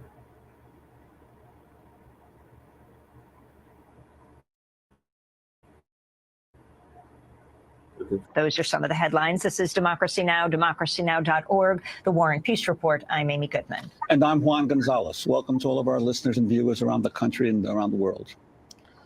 We begin today's show looking at the case of Assata Shakur, a legendary figure within the Black Panther Party and the Black Liberation Army. On Thursday, she became the first woman ever to make the FBI's most wanted terrorist list. In addition, the FBI in the state of New Jersey doubled the reward for her capture to of a New Jersey state trooper during a shootout that left one of her fellow activists dead. She was shot twice by police during the incident. In 1979, she managed to escape from jail, and she later fled to Cuba, where she received political asylum. She has long proclaimed her innocence. On Thursday, FBI Special Agent Aaron Ford spoke at a press conference announcing Shakur's placement on the most wanted terrorist list. He refers to Shakur as Joanne Chesimard, her original name. Openly and freely in Cuba she continues to maintain and promote her terrorist ideology. She provides anti-U.S. government speeches espousing the Black Liberation Army message of revolution and terrorism. No person, no matter what his or her political or moral convictions are, is above the law. Joanne Chesimard is a domestic terrorist who murdered a law enforcement officer, execution style. That's FBI Special Agent Aaron Ford. In a moment, we'll be joined by two guests, the scholar and activist Angela Davis, who faced her own murder trial decades ago, and Lennox Hines, Assata Shakur's longtime attorney for some 40 years. But first, we turn to Assata Shakur in her own words. In 1998, Democracy Now! Aired her reading an open letter to Pope John Paul II during his trip to Cuba. She wrote the message after New Jersey state troopers sent the Pope a letter asking him to call for her extradition. My name is Assata Shakur, and I was born and raised in the United States. I am a descendant of Africans who were kidnapped and brought to the Americas as slaves. I spent my early childhood in the racist, segregated South. I later moved to the northern part of the country, where I realized that Black people were equally victimized by racism and oppression. I grew up and became a political activist, participating in student struggles, the anti-war movement, and most of all, in the movement for the liberation of African Americans in the United States. I later joined the Black Panther Party, an organization that was targeted by the COINTELPRO program, a program that was set up by the Federal Bureau of Investigation to eliminate all political opposition to the U.S. government's policies, to destroy the Black liberation movement in the United States, to discredit activists, and to eliminate potential leaders. Under the COINTELPRO program, many political activists were harassed, imprisoned, murdered, or otherwise neutralized. As a result of being targeted by COINTELPRO, I, like many other young people, was faced with the threat of prison, underground, exile, or death. The FBI, with the help of local police agencies, systematically fed false accusations and fake news articles to the press, accusing me and other activists of crimes we did not commit. Although in my case, the charges were eventually dropped or I was eventually acquitted, the national and local police agencies created a situation where, based on their false accusations against me, any police officer could shoot me on sight. It was not until the Freedom of Information Act was passed in the mid-70s that we began to see the scope of the United States government's persecution of political activists. At this point, I think that it is important to make one thing very clear. I have advocated, and I still advocate, revolutionary changes in the structure and in the principles that govern the United States. I advocate self-determination for my people and for all oppressed people inside the United States. I advocate an end to capitalist exploitation, the abolition of racist policies, the eradication of sexism, and the elimination of political repression. If that is a crime, then I am totally guilty. To make a long story short, I was captured in New Jersey in 1973 after being shot with both arms held in the air and then shot again from the back. I was left on the ground to die, and when I did not, I was taken to a local hospital where I was threatened, beaten, and tortured. In 1977, I was convicted in a trial that can only be described as a legal lynching. In 1979, I was able to escape with the aid of some of my fellow comrades. I saw this as a necessary step, not only because I was innocent of the charges against me, but because I knew that the racist legal system in the United States, I would receive no justice. I was also afraid that I would be murdered in prison. I later arrived in Cuba, where I am currently living in exile as a political refugee. The New Jersey State Police and other law enforcement officials say they want to see me brought to justice. But I would like to know what they mean by justice. Is torture justice? I was kept in solitary confinement for more than 2 years, mostly in men's prisons. Is that justice? My lawyers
Okay, we're back.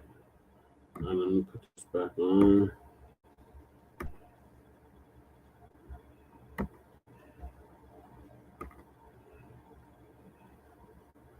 solitary confinement for more than 2 years, mostly in men's prisons.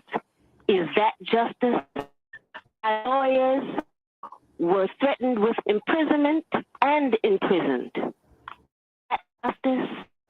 I was tried by an all-white jury without even the pretext of impartiality, and then sentenced to life in prison plus 33 years. Is that justice? No. Let me emphasize that justice for me is not the issue I am addressing here. It is justice for my people that is at stake. When my people receive justice, I am sure that I will receive it too. That is an excerpt of a letter Assata Shakur read, an open letter to Pope John Paul II during his trip to Cuba in 1998. When we come back from break, we'll be joined by Assata Shakur's longtime attorney, Lennox Hines, and the scholar and activist, Angela Davis. Stay with us. Thanks so much for watching this report from Democracy Now!, your daily independent global news hour. We don't accept advertising or corporate funding, but rather rely on donations from viewers like you. Thank you, Amy Goodman. All right, so the next clip I got is from Lisa Cabrera. Shout out to Lisa Cabrera.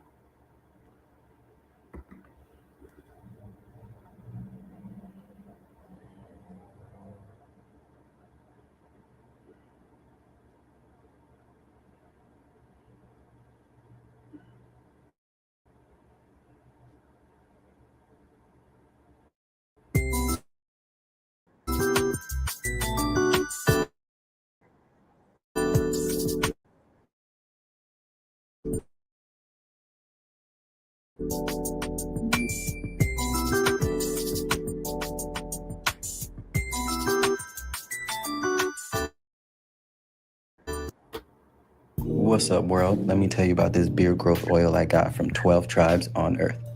8 ounces of oily goodness with the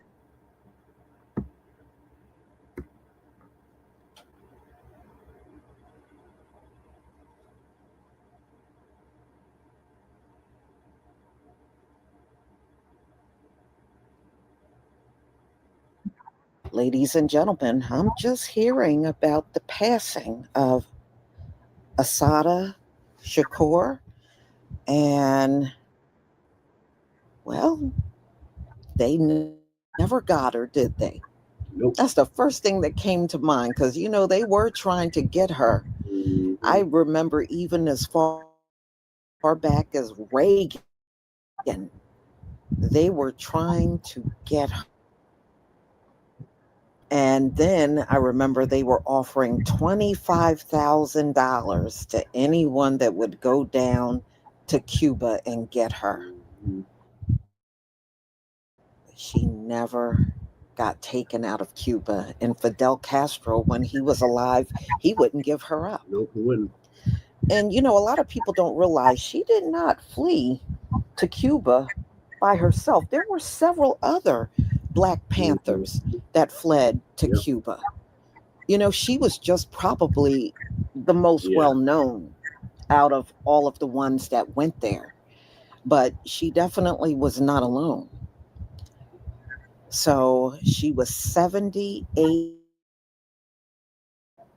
years old.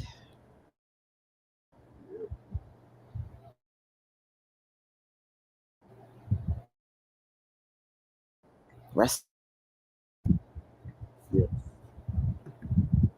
Assata Shakur dies at 7 on September 25th, 2025, from Queens to the front lines. Born July 16th, 1947 in Queens, New York, though she sometimes used alternate birth dates. Joanne grew up during turbulent years of segregation, migration, and politicization. She was drawn into activism early. Salvation Army, BLA, racism, police brutality, and state violence. The Turnpike Shootout and conviction. Dramatic turn on May 2nd, 1973, when she was in the fire exchange. Trooper Werner Forster was killed, as was BLA member Zaid Malik Shakur. Assata was wounded and arrested. After a highly contested trial, she was convicted in 1977 of her defenders argued she was not given a fair trial and that some evidence pointed to her right arm being disabled during the confrontation, making firearm use unlikely. Escape and exile in 1979, with assistance from allies, Assata escaped from prison, Clinton Correctional Facility for Women in New Jersey. She resurfaced years later in Cuba, where she was granted political asylum by Fidel Castro's government. She lived the remainder of her life as a fugitive from U.S. authorities, who repeatedly sought her extradition. Despite being on the FBI's most wanted terrorist list, the first woman ever placed there, she remained a figure of veneration to many in advocacy and divisions. To her supporters, Assata was a rebel against oppression,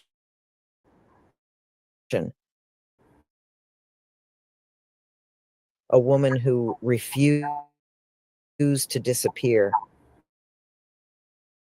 She was referenced in hip-hop, in Black radical discourse, and beloved by many who passing is bound to reopen debates. Did she receive justice or persecution? Does her life inspire healing or division? How do we remember those who lived outside boundaries set by state authority? Final reflection. Assata's death marks the closing of a long chapter of tension between revolutionary rhetoric, state power, and memory. She walked a path few dare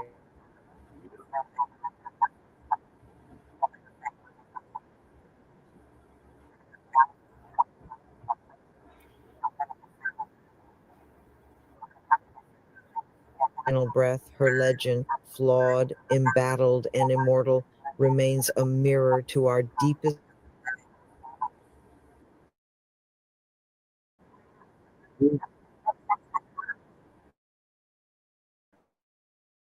Yes.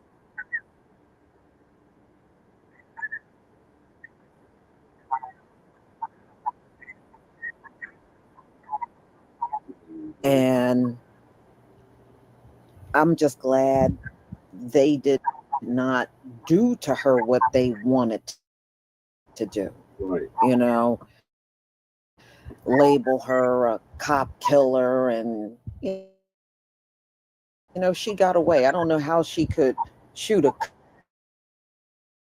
cop and her arms all jacked up, but these people always making all kinds of accusations that are unfounded.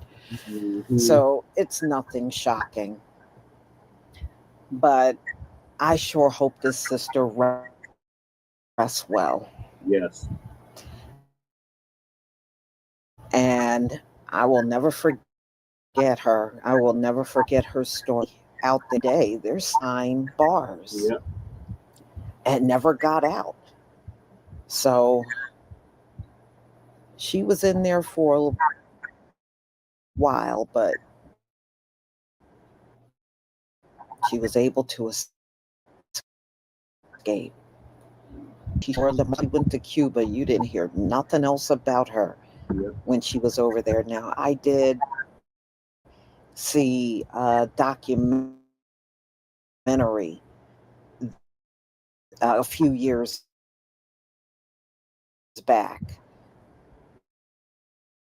about her, and she was on it, you know, talking about, just if I watched it, I might actually go back and see if I can watch it again.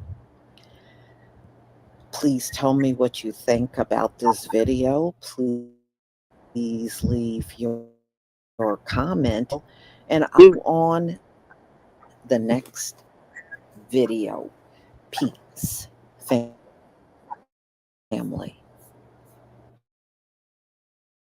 Peace, Lisa.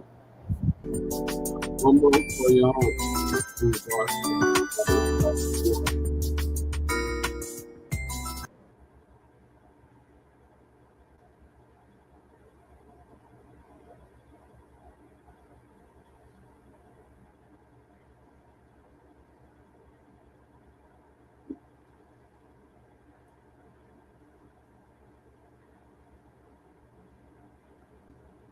City.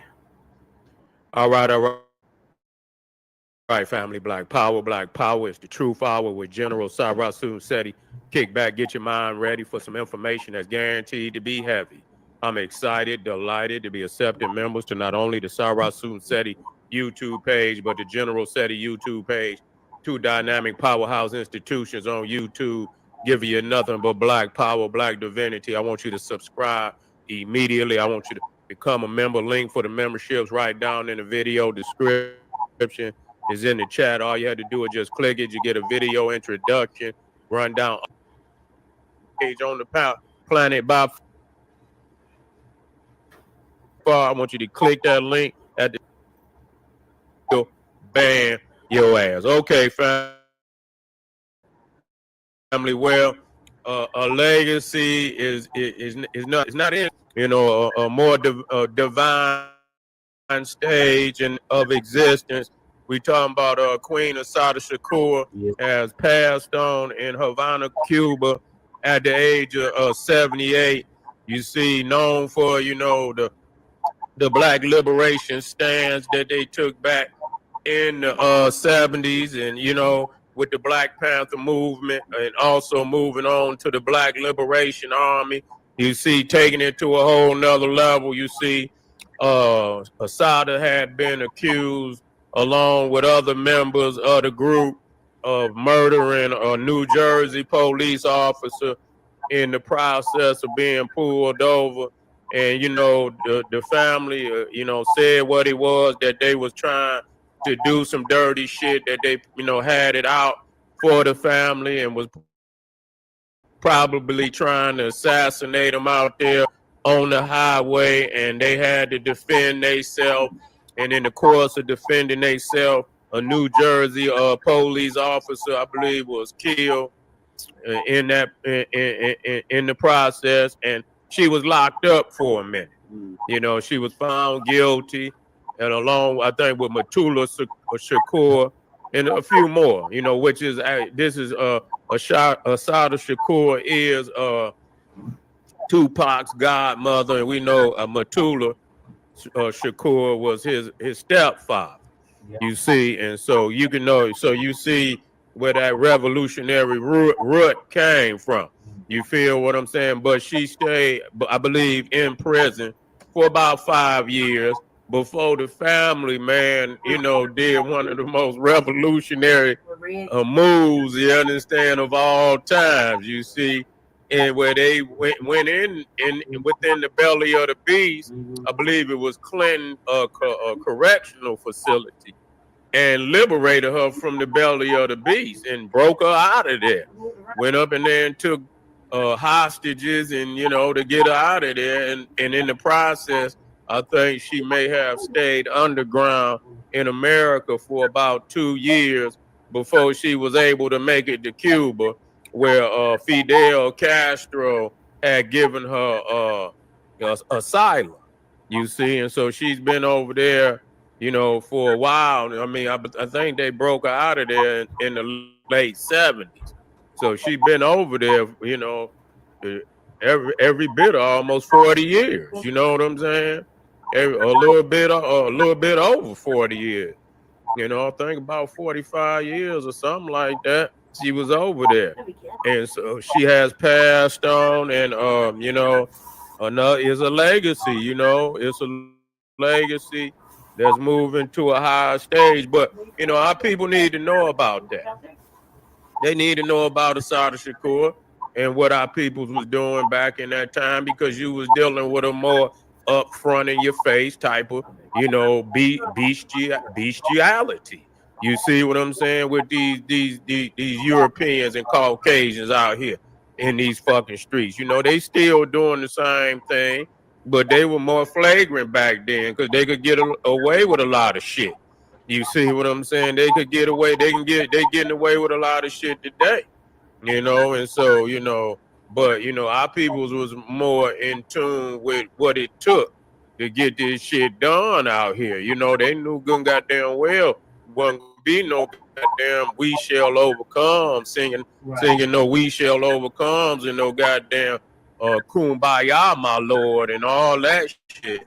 No, it ain't gonna be none of that. Yeah, it ain't gonna be none of that. And but that's what I'm talking about. But you know, to see, you know, how, you know, so many are great, you know, they go up into these prisons, they lock them down and shit, you know, and leave them up in there, but they say they love them and shit. You know what I'm saying? believe, you know, and say they the master teachers and shit. Well, if they the goddamn master teacher, go up and come out of there then. If you love them that much and you believe in them that much, then goddamn it, do it like the Black Liberation Army did it. You see what I'm saying? Going up in there and get them up out of there. That's what need to happen and shit. How you gonna have a movement when somebody could kidnap your leaders and shit and lock them down and shit? You know what kind of, you know, you don't really believe what the fuck you say you believe. Too many people out here believe liberation and some shit, you know, singing some songs and shit. You know what I'm saying? And that's it. It's more than that, you know. And so, you know, so you already know this was an extraordinary time and you know, because there was a lot of them going up in there. UEP Newton, he went to jail. They didn't go up in there and get his ass out of there. They left him in there. You know, it was a lot of them going up in jail, you know, and motherfucker not coming. And then so many of them Panthers and a lot of them affiliate groups, man, they just threw them in up under the jail, man. You know, they still in there to this day. Like, goddamn, you know what I'm saying? They still in prison right now to this day from way back in the fucking 70s, man. Just literally just, you know, just locked them down. You know what I'm saying? With little to no chance of getting out at all. I believe they let Matula out. I believe they did, but let me see, is he still, did he pass? I think Matula may have.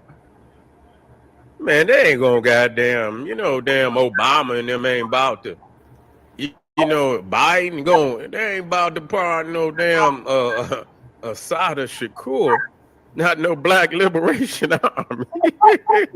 And that ain't in no disrespect, you know what I'm saying? I'm laughing like, who? Obama? And Biden ain't gonna, no, they ain't about to pardon no Assata. Yeah, he did pass. Yeah, okay, I thought he did not too long ago, Matula. Yeah, they ain't, WJ, they ain't about to pardon no Assata Shakur. That just ain't gonna happen. They had $1 million bounty on her head.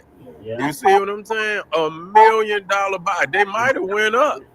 You know, they wanted her that bad. You know, they wanted her that bad. Oh, he died in 2023. Okay, I figured it was just a couple years back. Yeah. Say it went up to 2 million. Yeah, I figured that. We got some yeah. Well, that was a wonderful thing, man, because they had, from what she was talking about, they had her totally in solitary confinement, man. They had her ass like in some straight dungeon shit. You feel me? Yeah, but here we go, family. We got some videos we want to give. If you didn't, you know Assata, we got a few informational videos.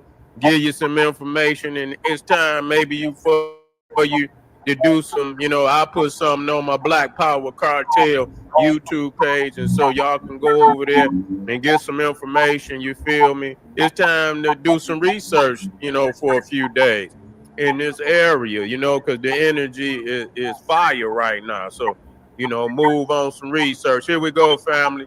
Let me see if this one good. Fled to Cuba after a murder conviction has died. Assata Shakur, who's Let me bring a you back. fugitive from New Jersey who fled to Cuba after a murder conviction has died. Assata Shakur, whose legal name is Joanne Chesmard, took refuge in Cuba after breaking out of prison in 1979. She was serving a life sentence for the murder of a New Jersey state trooper 52 years ago. She was on the FBI's most wanted list. NBC News just confirmed she died in Havana from health complications yesterday. Okay, that was the okay. Let me move to the next video, family. Here we go. Revolutionary Assata Shakur, that she passed away yesterday at the age of 78 in Havana, Cuba. Now, this is the FBI website today, where she is still listed as a most wanted terrorist. Do you know why? Grab your tea, have a seat, let's get into it, and let's talk about the beautiful, the revolutionary. Assata Shakur. So Assata Shakur was born on July 16th, 1947 in Flushing, Queens. Her birth name was Joanne Deborah Byron, and she changed her name after she joined the Black Panther Party to Assata Shakur. Now, Assata grew up in New York and Wilmington, North Carolina. Her mother was a school teacher, and her parents divorced in the 1950s. She often went to go stay with her grandparents in Wilmington, North Carolina. She said in her autobiography that the family struggled financially quite frequently and they argued a lot. So she spent little time at home. She would run away a lot. And finally, her mother's sister, Evelyn A. Williams, who was a civil rights worker, lived in Manhattan, and she took Assata in. In an interview, Assata said that her Aunt Evelyn was her hero, that she was constantly introducing her to new things, taking her to museums and theaters and art galleries, that she was right up her alley. Now, Assata did attend a Catholic high school. However, she said that there were few or no other Black children there, and sometimes the teachers seemed surprised that she answered a question in class and got it correctly. She then attended a public school, but later dropped out, and her aunt helped her get her GED. After receiving her GED, she attended the Bureau of Manhattan Community College, and then she went on to attend City College of New York. That's where she became heavily involved in political activities, participating in civil rights protests and sit-ins. Now, after graduation, she moved to Oakland, California, and changed her name to Assata Shakur. In West African, Assata means she who struggles. She then joined the Black Panther Party, where she organized protests and community education programs. Now, she later returned to New York City, where she led the Black Panther Party chapter in Harlem, and she coordinated the free breakfast for children programs, free clinics, and community outreach. But she did leave the Black Panther Party and joined the Black Liberation Army. Now, between 1971 and 1973, baby, Assata was charged with several crimes, including bank robbery and other things. She was also subject to a multi-state manhunt. In 1973, she was ultimately arrested after being shot in a shootout on the New Jersey Turnpike, in which a police officer was killed. So she was charged with murder, attempted murder, armed robbery, and kidnapping in relation to the shootout and 6 other incidents. She was ultimately convicted on 3 of those charges, and 3 were dismissed. In 1977, she was convicted of the murder of that state trooper and of 7 other felonies related to that 1973 shootout on the New Jersey Turnpike. Her defense argued that the medical evidence exonerated her. However, she was convicted and sentenced to life in prison. Now, in 1979, Assata escaped from the clean cutting, never to be seen in the United States again. In 1984, she was granted a political asylum in Cuba, where she remained despite the U.S. efforts to extradite her. They were trying to extradite her dating back to 2013 when they added her to the FBI most wanted terrorist list. She is the first woman to ever be added to that list. Assata is also Tupac's godmother. Assata penned an autobiography that was released on January 1st, 1987, and it is a very good read. I actually read it at Grambling State University in my African culture class. Assata's daughter released this statement saying that at approximately 1:15 on September 25th, her mother, Assata, took her last earthly breath. Of course, here at the Blacc News, I send my condolences out to her family.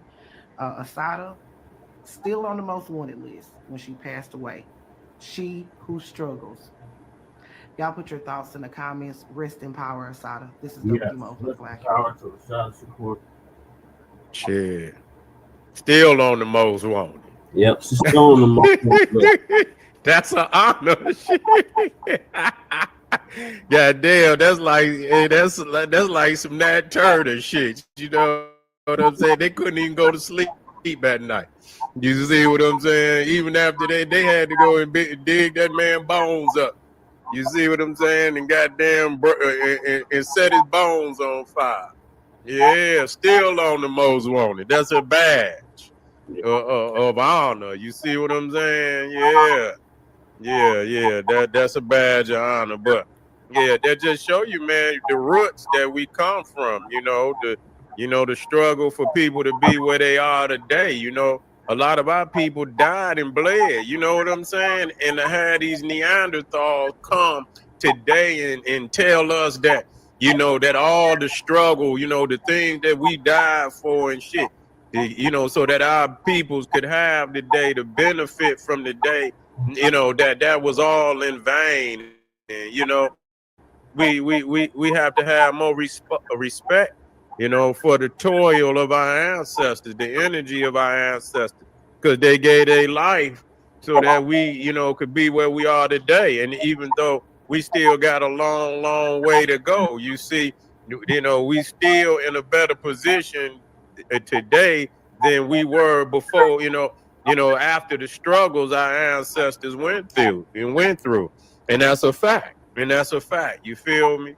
And to see, you know, where, you know, Tupac come out of, you know, that same energy. You see a lot of that revolutionary music that he put out there. You feel what I'm saying? You see the root in which, you know, that gave birth to him. You see what I'm saying? So that just show you how that energy transfer down through the generations, even to the day. Right. You know, people, you know, are still, you know, receiving that frequency and energy right now today. And so, you know, take the time and go do some more. If you haven't done research into, you know, Assata, the Black Liberation, Mutula, Mumia, and all the rest of them, you know, take the time and do some research. You know, take a couple days and focus in on that particular aspect of our history and why, you know, the fire is burning, and, you know, and catch up. You see what I'm saying? Catch up on some of that knowledge, you know, watch some videos. You feel me? Geronimo Pratt. Yep. Yes. You see what I'm saying? And it's a whole lot of them. But yes, the Assata has passed. She's 78. Lived in Cuba, a free woman, you know, fleeing from the belly of the beast over here. They could not, and all the things that they tried to do, oh big badass America, and they could not bring her in. You see, you know, and you know they could not bring her in, and that's a beautiful thing.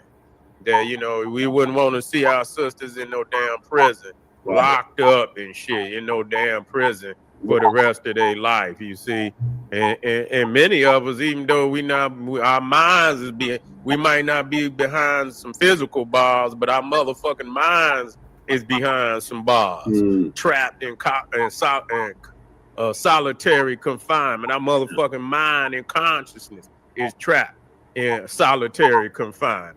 You feel what I'm saying? But family, we say rest in power and peace for the sister Assata Shakur. We send condolences out there, put it out there for her daughter, who I believe that's, you know, she had one daughter, put condolences out there for the family, you know, and everybody that was close to her and had much love for her. And like I say, do some more research while the fire is burning, and build your knowledge up of our people's struggle in that movement and in that time, and how we've benefited from it right now today. This is General Sarah Soon-Seti saying, hey, arm yourself with knowledge, bang on that wicked ass beast daily, liberation through African education and confrontation. Black power. And thank you, Seti. That was an awesome commentary you did as well. Yes, so R.I.P. to the Queen Mother, gone but not forgotten. And your legacy lives on, your memory lives on. Shout out to the original Black Panther Party for self-defense, of which I'm a cub of. And shout out to the Black Liberation Army as well, that was responsible for breaking her out of prison and allowing her to go to Cuba in exile, along with several other members. So yeah, shame on the U.S., shame on Christie, former governor of New Jersey, who kept saying it was kill on sight, and I have raised the bounty from $1 million to $2 million. Same on the jump, who also raised the bounty on her head And like you said, the big bad U.S. could not get her after all those years. She was in exile for 40 plus years. Lady Chen. Lady Chen. Lady Chen passed out. What are your closing thoughts on Assata, sister? I feel like I said earlier in a previous program, I feel like we didn't really have a chance to really know her. She spent most of her time in exile, you know. And what we do know of her is like most of it was the media making her look bad. So I feel like we were cheated out of really learning from her to the fact that she was in exile. And I'm glad that this is also a win, Black Family. It's a win where we knew one of our people was innocent, and they trade up and stayed gone. Yeah. Like, you're not gonna take me in. I'm innocent, and I can show our people something else. And that's what I took from all that. I didn't like that on the article that she was reading her by her government name, because I even had a hard time saying it out loud. Like, I mean, I know her name is easy, but if my whole life I've been calling that lady Assata, I'm not gonna call her anything else. And everything else feels like word vomit in my mouth. That's all. Struggles. That's what she said. The name, man. Yeah. I'm glad she cheated. Okay, thank you for that, Lady Chen. So, RIP to the Queen Mother, condolences to her family. Get that right on the wall. Let's to get on camera with y'all. So, moving along, we got less than 2% of people in the U.S. own slaves debunked. So our brother Black Truth United is going to give us an update on that.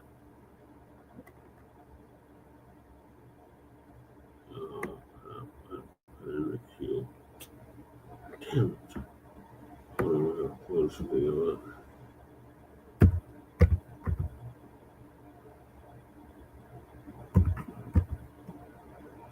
But yeah, this shout out to this young brother. He debunked that nonsense about only 2% of white of slave owners, white people.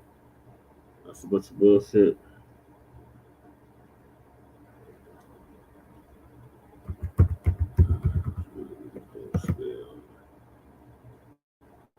Put it in the queue.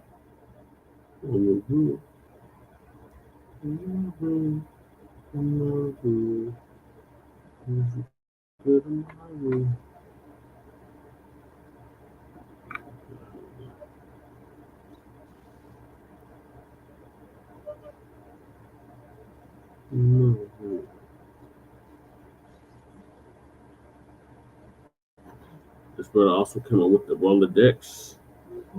Salute family and welcome back to another video. This is Black Truth United. Today we're going to be discussing the laughably deceptive statistic that white supremacists and their allies like to spew, which is that less than 2% of the people in the U.S. own slaves. And for the FBAs listening to the sound of my voice, this is just common sense. We know this statistic doesn't make any sense, and it's used specifically to throw you off. You've probably heard it before and have asked yourself where this is coming from. And we're going to break that down today. But it's very important for you to know that most of the time when it comes to statistics and the suspected white supremacists, they thrive off of people not digging into the details. So if you're ever suspicious of a statistic, not just this one per se, but anyone, ask for details, ask for clarifiers, ask for how big the study was, stuff like that. And definitely invest in the book How to Lie with Statistics by Darrell Huff. It's a very quick read, and it'll let you in on just how deceptive people are when they share graphs and statistics. It's all a game. So we're going to be breaking this down from A to Z today. And we're going to start off by asking simple questions. The first one being, when? When are you talking about? You see, slavery fluctuated from year to year. Certain years were booming, others weren't as good. For example, the slave values went sky high as soon as the importation of slavery ended, at least from outside of the U.S. We all know that they continued the underground markets of getting slaves and turn to slave breeding instead. But it's important to ask them when they're talking about, because during certain time periods, slavery was much more prevalent. And if they're hand-picking a year that doesn't give a broad perspective, everything's going to be off. Let me give you an example. Let's say that I'm poor for the majority of my life, but the last 3 years before I pass, I start making a middle-class income. It would be inaccurate then to state that I lived my life as a middle-class person, correct? But if you hand-selected the year in which I was earning the most, you could easily deceive people. This is what various presidents do with the unemployment statistics. They'll hand-select 1 month out of their 4-year term in which the unemployment was down, then claim that they've had record low unemployment. It's all BS. But anyway, this is a very important question to ask. But the next one is even more important, which is where. Where are you talking about? Because if you're talking about the South in, let's say, 1860, that's very different than the colonial era in which slavery was allowed in all states, including the northern states. And you should know where this is going. When people quote the statistic of 2%, they're referring to all across the U.S. They're including the numbers which were packed in the northern part of the U.S. with the white population numbers that were relatively low in the southern part of the U.S. And by the way, they're also calculating the slaves as people who did not own slaves. So whenever you hear people say that 2% of people in the U.S. own slaves, they're making the statistic look better by including slaves as people who did not own slaves. You see the leaps of logic. This reminds me of the quote, if you torture the data long enough, it will confess. You can get the data to say pretty much anything you want if you hand select who to include and who to exclude from your data pool. The majority of the white population was in the Northeast. So if you combine both the high slavery percentages in the South with the low slavery percentages in the North, it makes the South look a hell of a lot better. They can then claim that, hey, only 2% of people own slaves. Not telling you that they're combining the numbers from the North, which had somewhat free states. We'll get on that later. So where is a very important question. Now, if they're talking about the South, we've got the numbers right here. Among adults, meaning this won't count children, aged 20 and older, free males living in the South, only 17.8% were reported as slave owners, compared to 2.3% for adult females. So combined, we can say a little over 20%. And this is coming from the 1850 census. So that would be 1 in 5 people owning slaves. This number tells a lot more of the story since it's not including slave population numbers to water down the percentages. And while we're at it, since I know the suspected white supremacists and their allies will lean heavily on this talking point if I don't address it, let's go ahead and address the old failed talking point. Black people own slaves too. Yes, some black people did own slaves. The number of black people who owned slaves was statistically insignificant in most cases. But let's examine why that was. Most black people owned slaves as a form of protection for those slaves. Let me read this here. Among black masters, holding members of their family became a common form of ownership in South Carolina after 1820. Bondsmen could be freed only by the consent of the state legislator, and legislators almost never approved those petitions from black slave owners requesting manumissions. This is why black people own slaves. Most of the time, there were very few exceptions to this rule. Let me keep reading. Slaves of black masters, whether family members or not, were subject to seizures for debt or to sell upon their master's death. Thus, to protect family members, black masters entered into deeds of trust, especially when death seemed imminent. Such documents transferred legal title of the slaves to a black friend or a sympathetic white and stipulated the conditions of ownership. Owning slaves for black people was a form of protection. Here's another insight. The 1806 Virginia legislature required emancipated slaves to leave the state. A woman's continued ownership of her spouse or a parent's continued ownership of his or her children was often the only way for a family unit to remain intact within the state. In order to protect what little bit they owned and to keep their family intact, they would rather, at least on paper, own slaves. There were very few exceptions to this rule. So let's go ahead and throw that talking point out. Of course, black people own slaves, but for different reasons than whites. Now let's get back to debunking the statistic. It's very important for us to know where they're talking about. Don't let them talk about the whole entire U.S. population. Have them drill down into the South to reveal these numbers. It's easy to say, yeah, we'll combine those numbers with the North to make ourselves look better and just say 2%, rather than to face the reality that in the South, over 20% of the non-enslaved population owned slaves. But now we're going to get into what most people don't talk about, which is the who. And this is what I would argue is even more important than the other two questions, at least in this scenario, because most people don't know that according to most of the time, the only people who were listed as owning slaves were the heads of households. This is coming out of the analysis from the 1850 census, which states, moreover, in a family's reporting of ownership for social reasons, there would be a tendency to report all enslaved people of a family as being owned by the family head, which would generally be an adult male,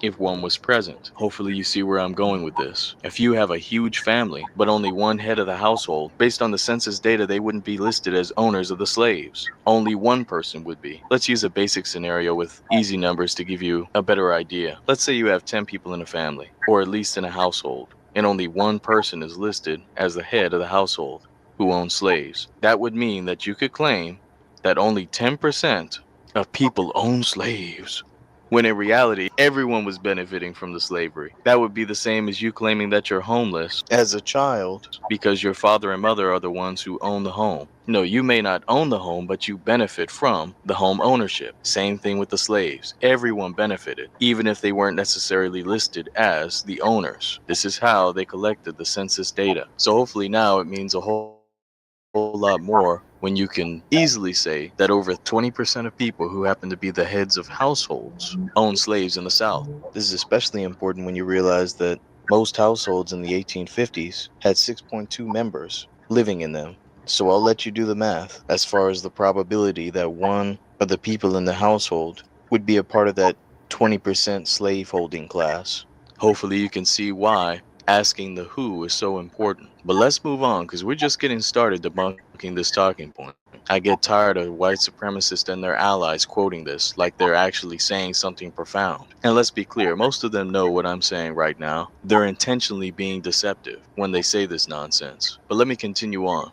So let's say you didn't own a slave. That doesn't mean that you didn't rent slaves. Oh yeah, I'm going there. This is a talking point that we need to introduce into the lexicon. Whether or not you own the slave makes no difference, because you could rent slaves, which was a very common practice, especially in colony/states like Virginia. Specifically, Loudoun County would hire out 34% of its slaves, and these slaves would work in all industries. Let me read this. Enslaved people were hired out in a range of contexts. Enslaved women and girls were hired out to perform domestic tasks in white households, including cooking, cleaning, and childcare. Enslaved men and boys were hired to work in artisan trades in industries such as mining, more on that later, and in manufacturing. Both enslaved men and women labored in agricultural tasks as hired hands. While some arrangements were informal and short, most consisted of year-long contracts deemed legal notes or bonds of transaction. The hiring term typically encompassed the 50 weeks between January 1st, often referred to as hiring day, and Christmas. There's a reason why I do not celebrate the 1st, in other words, New Year's Day.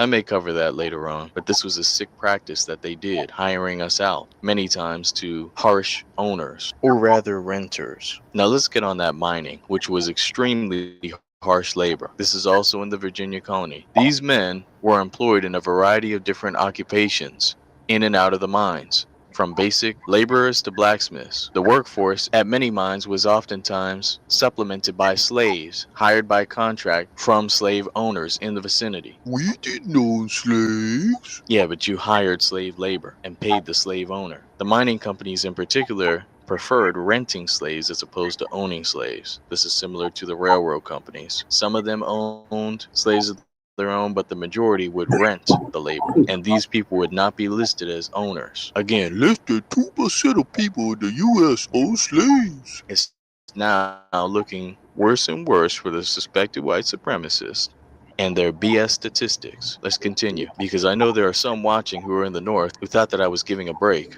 or was ignorant as far as the history. For those who don't know, slavery was happening in the quote-unquote North way up until the Civil War. In the 1840 census, just in what is considered the North, there were 355,777 slaves counted, and in 1850, 415,510. Slavery never really ended in the North. Also, if you recall in the Dred Scott decision, which was finalized in 1857, Dred Scott was living in the North as a slave. He was in the state of Illinois, and what the Dred Scott decision essentially meant was that anyone could bring their slaves from South Carolina, from Georgia, wherever they were at, right on up to Massachusetts or anywhere in the North, and they would be protected. This was very close to the Civil War, and while a lot of Southerners did not bring their slaves up due to a distrust of the North, it was possible thanks to this decision from the Supreme Court, you know, the place that upholds so much justice. Let's continue on. Slavery was booming in New York before the English commandeered the New York territory. We had already built Wall Street and many other things, but even after they came to New York with everything built up for them, they still had a lot of slavery. In fact, in New York City, the enslaved population was second only to Charleston, South Carolina. 42% of New York households had slaves. Also, other territories like Massachusetts had slavery. Maine, which was a territory / district of Massachusetts, also has slavery, which is not a surprise since Maine is essentially a sundown state and Boston is notoriously racist. But yeah, we're not giving the North any outs. They all were participating in slavery, some right up until the Civil War. And on other videos, I've already broken down how the North was not fighting to quote-unquote free the slaves, and how the Union Army created concentration camps, one infamous one being the Devil's Punch Bowl, and then ultimately abandoned the ex-slaves with the Compromise of 1877. So yeah, we're well aware of how the North was complicit in our complete and utter destruction. Also, the Fugitive Slave Act is a perfect example of how the North would assist the South with re-enslaving people. A lot of times just based on someone's sworn testimony, they could get someone enslaved again. So it was all a scam. Everyone was in on it. And despite what people may say, the North was heavily involved in the South, even when they didn't directly own slaves. I encourage people to get the book Black Labor, White Wealth from Dr. Claude Anderson, where he breaks this down. We're going to read a few excerpts from the book. The northern states also thrived off of black labor. As in the South, the northern economy also thrived off the labor of black people through profits from businesses connected to the slavery industry. And contrary to popular beliefs, most Northerners were not opposed to black slavery. A few abolitionists opposed slavery on moral grounds, but the greater preponderance of the Northerners directly, if not indirectly, supported slavery by enjoying the fruits of it, by eating the food, wearing the cotton, and drinking the rum that black labor produced. Let's continue reading. Numerous historians, including Stanley Lebergott, E.N. Eliot, and Robert Fogel, documented the high productivity of slaves and the products and wealth they produced for northern as well as southern businesses. By 1850, more than 1,000 cotton factories operated in the United States. Northern mills processed 1/4 of all slave-produced cotton. This cotton provided clothes, fabric, jobs, income, wealth, taxes, and other benefits to populations throughout the North. So while northern anti-slavery forces opposed slavery on moral grounds, very few people, it was apparent from the kinds of businesses that were supporting the northern economy that nearly every northerner benefited from slavery. Again, I highly recommend this book from Dr. Claude Anderson. But yeah, this 2% of people owning slaves, we've debunked that down from A to Z. It's a loaded and intentionally deceptive statistic that tells, well, about 2% of the story. So let's be clear. No one's getting out of our righteous claims to reparations, which are owed. It's a legally owed debt, not a handout. And we're not going to allow any of the white supremacists or their allies to dodge accountability when it comes to paying what is owed. Now, with all that being said, be one and be blessed, family. Peace.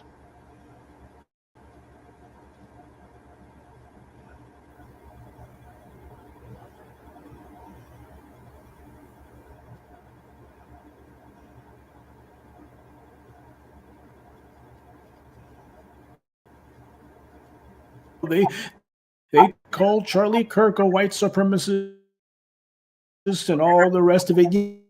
Yes, because he was. And there's some sort of wave of Charlie Kirk populism to glory. That's the reason why it's crucial that we continue to tell the truth about Charlie Kirk, to make sure that all of his anti-black racism doesn't get whitewashed, that it doesn't get swept under the rug or rewritten. He'll be a hero only to rabid racists, but not to anyone else. Remember, the white right also tried to make a hero out of Ronald Reagan, too. How did that one work out? They figure to themselves that they can big up these guys. Sure, you'll go ahead and have the Fox News crowd, the 65 to dead demo, but as for everybody else who has an IQ above their shoe size and a memory that goes farther than a meth-addicted gnat, we won't be fooled at all. Tennessee is where the Ku Klux Klan was hatched, and we see they're still up to their old tricks. These white supremacists don't have any new material. Now remember, part of this guy's gripe was that he said media organizations who accuse Christians, gee, I thought these were white Christians, of spreading hate or fascism or white supremacy or whatever slurs they wish to use, they must lose their broadcast license and be subject to broadened defamation laws. Talk about saying the quiet part out loud. But you know who this reminds me of? These Zionists who run around saying that if you criticize Israel, that should be considered anti-Semitic or some form of defamation. This is why we don't let these white supremacists play the game of trying to claim, well, the problem isn't white supremacy, it's the Jews. You should get together with us white supremacists against the real oppressors. You know, it reminds me when the Irish first came to the U.S., they totally forgot about all of the oppression they faced from the British back in Ireland when they got to the U.S. and became some of the most virulent anti-black racists imaginable. And yet today, when you bring up atrocities that Irish immigrants committed against foundational black Americans, like the draft riots, they'll be the first ones to rewrite the history and claim, oh no, those weren't really Irish, those were actually Anglo-Irish. Always trying to make some feeble attempt at bringing up the kind of ethnic sectarianism that they had back in their home countries, which they dropped as soon as they got here. So that's the reason why, as black people, we don't fall for that whole Anglo-Irish shtick. No, those were just Irish. You see a number of the same APAC people who complain about anti-Semitism having no problem being all chummy with Elon Musk, who threw up a Nazi salute in front of the world. The exact same people who were raising hell claiming that college students made them feel threatened, these people had no problem whatsoever with the world's richest man giving a Nazi salute in front of everybody. In fact, they were the first ones to run and make excuses for him. And I told you about how Israelis like the famous film producer Arnon Milchan were happily making deals with card-carrying Nazi sympathizers in the 1970s in order to solidify Israel's own power. So don't let anyone run that game on you like there's some sort of divided factions of white supremacists. The similarities far outweigh any alleged differences. White supremacy is on the march. And right now, the scumbags are trying to set up their own towns. And of course, the Democrats are not saying a word about it. Apparently, everybody else on earth has heard about it. Even the white media has been forced to report on it because it's so egregious and in their faces. But Democrat politicians, apparently out of sight, out of mind. No Democrat prosecutor, no Democrat attorney general, or anybody in position of authority is saying that they're going to investigate these guys, or saying we need to make sure that the laws are reinforced and hardened because we can't allow these white supremacists to call themselves setting up any bases of operation. Nobody points out that these white supremacists should be considered terrorists, especially after the FBI said that the white nationalists are the biggest domestic security threat to the U.S. But then again, when it came to the police murdering black citizens, Democrats could never do anything about that either. Though they could make sure the government diverted COVID relief funds to the police, Biden and the Democrats had no problem with that. See, Democrats will be the first ones to say, well, we can't do anything about the orange man because of what's going on in Congress. We don't have control of Congress. And yet at the state level, they don't even try to pretend like that. Instead, it's just a matter of, well, we're not sure what we can do, if anything. So the problem isn't that they don't have control of Congress. The problem is they already know exactly what their role is under white supremacy, and it is not sticking up for us. And I think this situation is analogous to what Brother Tariq was talking about yesterday as to what's going on in Oklahoma. That state school superintendent, an odious individual named Ryan Walters, has announced that he wants to establish a Turning Points USA chapter in every school in the state. Now, this guy has made headlines before, always for bad reasons. He's an open white supremacist, and he's gotten into scandals before when he claimed that the Tulsa Race Massacre wasn't racial. Now, what you see going on in Oklahoma is not some novel idea. Slavery is as old as time and has taken place in every corner of the world, even amongst the people I just left. Being taken as a slave is better than being killed, no? I don't see the problem. Okay. So if you are not already familiar with PragerU Kids, It is conservative propaganda styled as educational material created for children by the unaccredited right-wing advocacy group PragerU. PragerU kids entered Florida's classrooms earlier this year as the state became the first in the nation to approve PragerU kids videos, like that one with the animated Christopher Columbus talking about slavery, as supplemental educational material for grades K through 12. And now it is heading to more classrooms. As of today, there is a second state now working with PragerU to bring this content into public schools. Oklahoma's Department of Education has just announced an ongoing partnership with PragerU kids. In a statement, the department said PragerU will help ensure high-quality material rich in American history and values will be available to our teachers and students. State Superintendent Ryan Walters spoke with the CEO of PragerU, Marissa Streit, in an interview that was published today on the Prager website. I cannot be more excited to get this content in our classrooms, to get this understanding of American history without any indoctrination, but actually the facts of what happened so that our kids can know the principles this country was founded on. If you recall the name Ryan Walters, if that name sounds distantly familiar, it is because he is a state superintendent who earlier this summer had to walk back his comments that appeared to suggest that race was not a factor in the 1921 Tulsa massacre.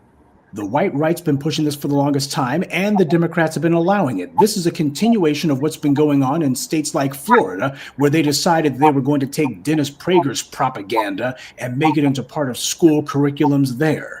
For years, I've been pointing this out, but I've also been having you ask, what have the Democrats been doing about all of this? Have they been running on a platform of, hey, we're going to get all of this right-wing anti-black propaganda out of these schools, we're going to clean up the school system and get all of this right-wing rhetoric out of it? They haven't said a thing about that, have they? What are they saying about what's going on in Oklahoma now? Nothing.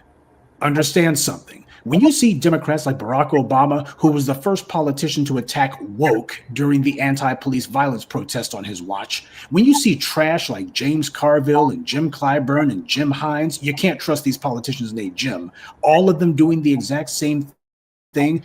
They're attacking the people who are merely fighting for their right to exist. When you see Democrats making it a point to demonize the black grassroots and to reinforce these anti-black narratives, to make sure that they never make crushing white supremacy a part of their policy platform, they're showing you what they're really for. They are actively playing along with the racist narratives from the right.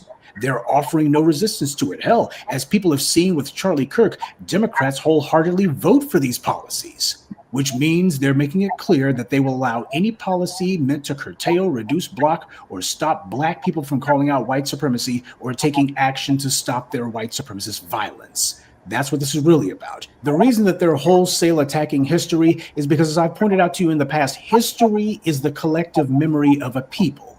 History is whatever people are told the most often, and that's important because that determines what makes it into the social fabric. So these white supremacists have understood that all of their attempts at doing this crap about, oh, we're going to try to co-opt the 1960s and co-opt the civil rights movement and claim that Dr. King would never have been in favor of affirmative action, et cetera, all of that crap hasn't worked. As Chris Rufo himself put it, we, talking about the white right, have lost the culture. So that's the reason why you see them appealing to the government. It's because the people at the grassroots, they did the hard work of changing things on the ground and doing it in a way where no law is going to be able to undo it. That's part of the reason why, even in places like Florida, they were able to overturn Jim Crow era legislation, such as making it where you couldn't vote if these white supremacists put a felony on your jacket. And that's the real problem that these white supremacists had with what they call cancel culture. The problem that they had with it was you had people at the grassroots who had found an end run around any sort of legislative or any sort of governmental office. See, the white supremacists, they're in control of those things. So as far as they're concerned, well, as long as you have to go to some white supremacist prosecutor or some white supremacist politician or some white supremacist lawmaker or judge, well, they can always just shoot it down because they're in charge. But people took control of things at the grassroots level in a way that no government office would be able to interfere with. And that's the problem they hated. Real social consequences that they had no means to block or mitigate. If you're a white supremacist, if you're an anti-black racist, nobody was going to slap you into leg irons. Nobody was going to cart you off to jail. Nobody was going to put some sort of fine on you. Instead, what happened was there were social penalties that went along with it. But you notice that it wasn't just the white right who was complaining about it. You also had the Democrats and much of the so-called white left who also complained just as much. So what does that tell you about them? Those very same individuals on the white left who thought themselves so clever. Oh, we've got to stop this cancel culture. Cancel culture is just wrong. Donald Trump's showing exactly what real cancel culture is. And they're seeing that what they were whining about before, that wasn't cancel culture at all. It was simply people who had the ability to hold white folks accountable for their behavior, which is what they really resented.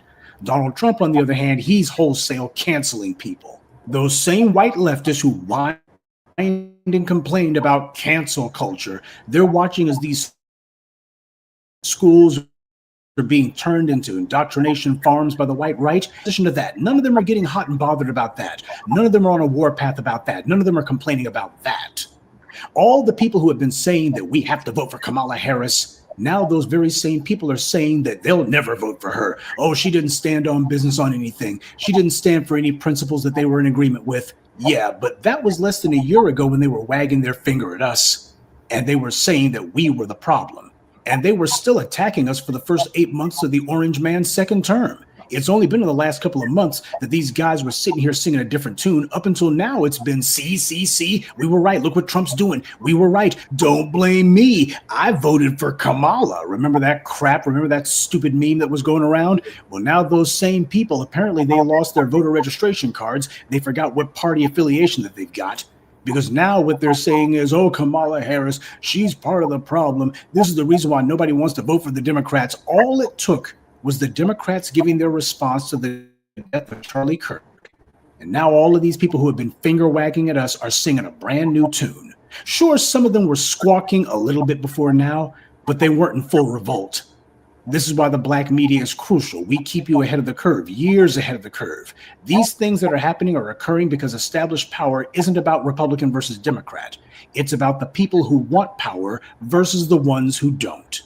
But notice that your white liberals and other allies are never on the warpath about what's going on in these schools, unless it has to do with transgender bathrooms. Then all of a sudden, these guys, they wake up. It's good that the bad guys are taking off the hoods and showing exactly who they are. It's good because all these years we've been saying the biggest threat to us is white supremacy. And we've had the usual suspects, usually a bunch of Negroes trying to get in good with the white leftists for a check, lying through their teeth and denying that all of that was true. You've also had so-called allies from the dominant society denying being white supremacists, and the rest of the society trying to convince themselves that white supremacy no longer existed.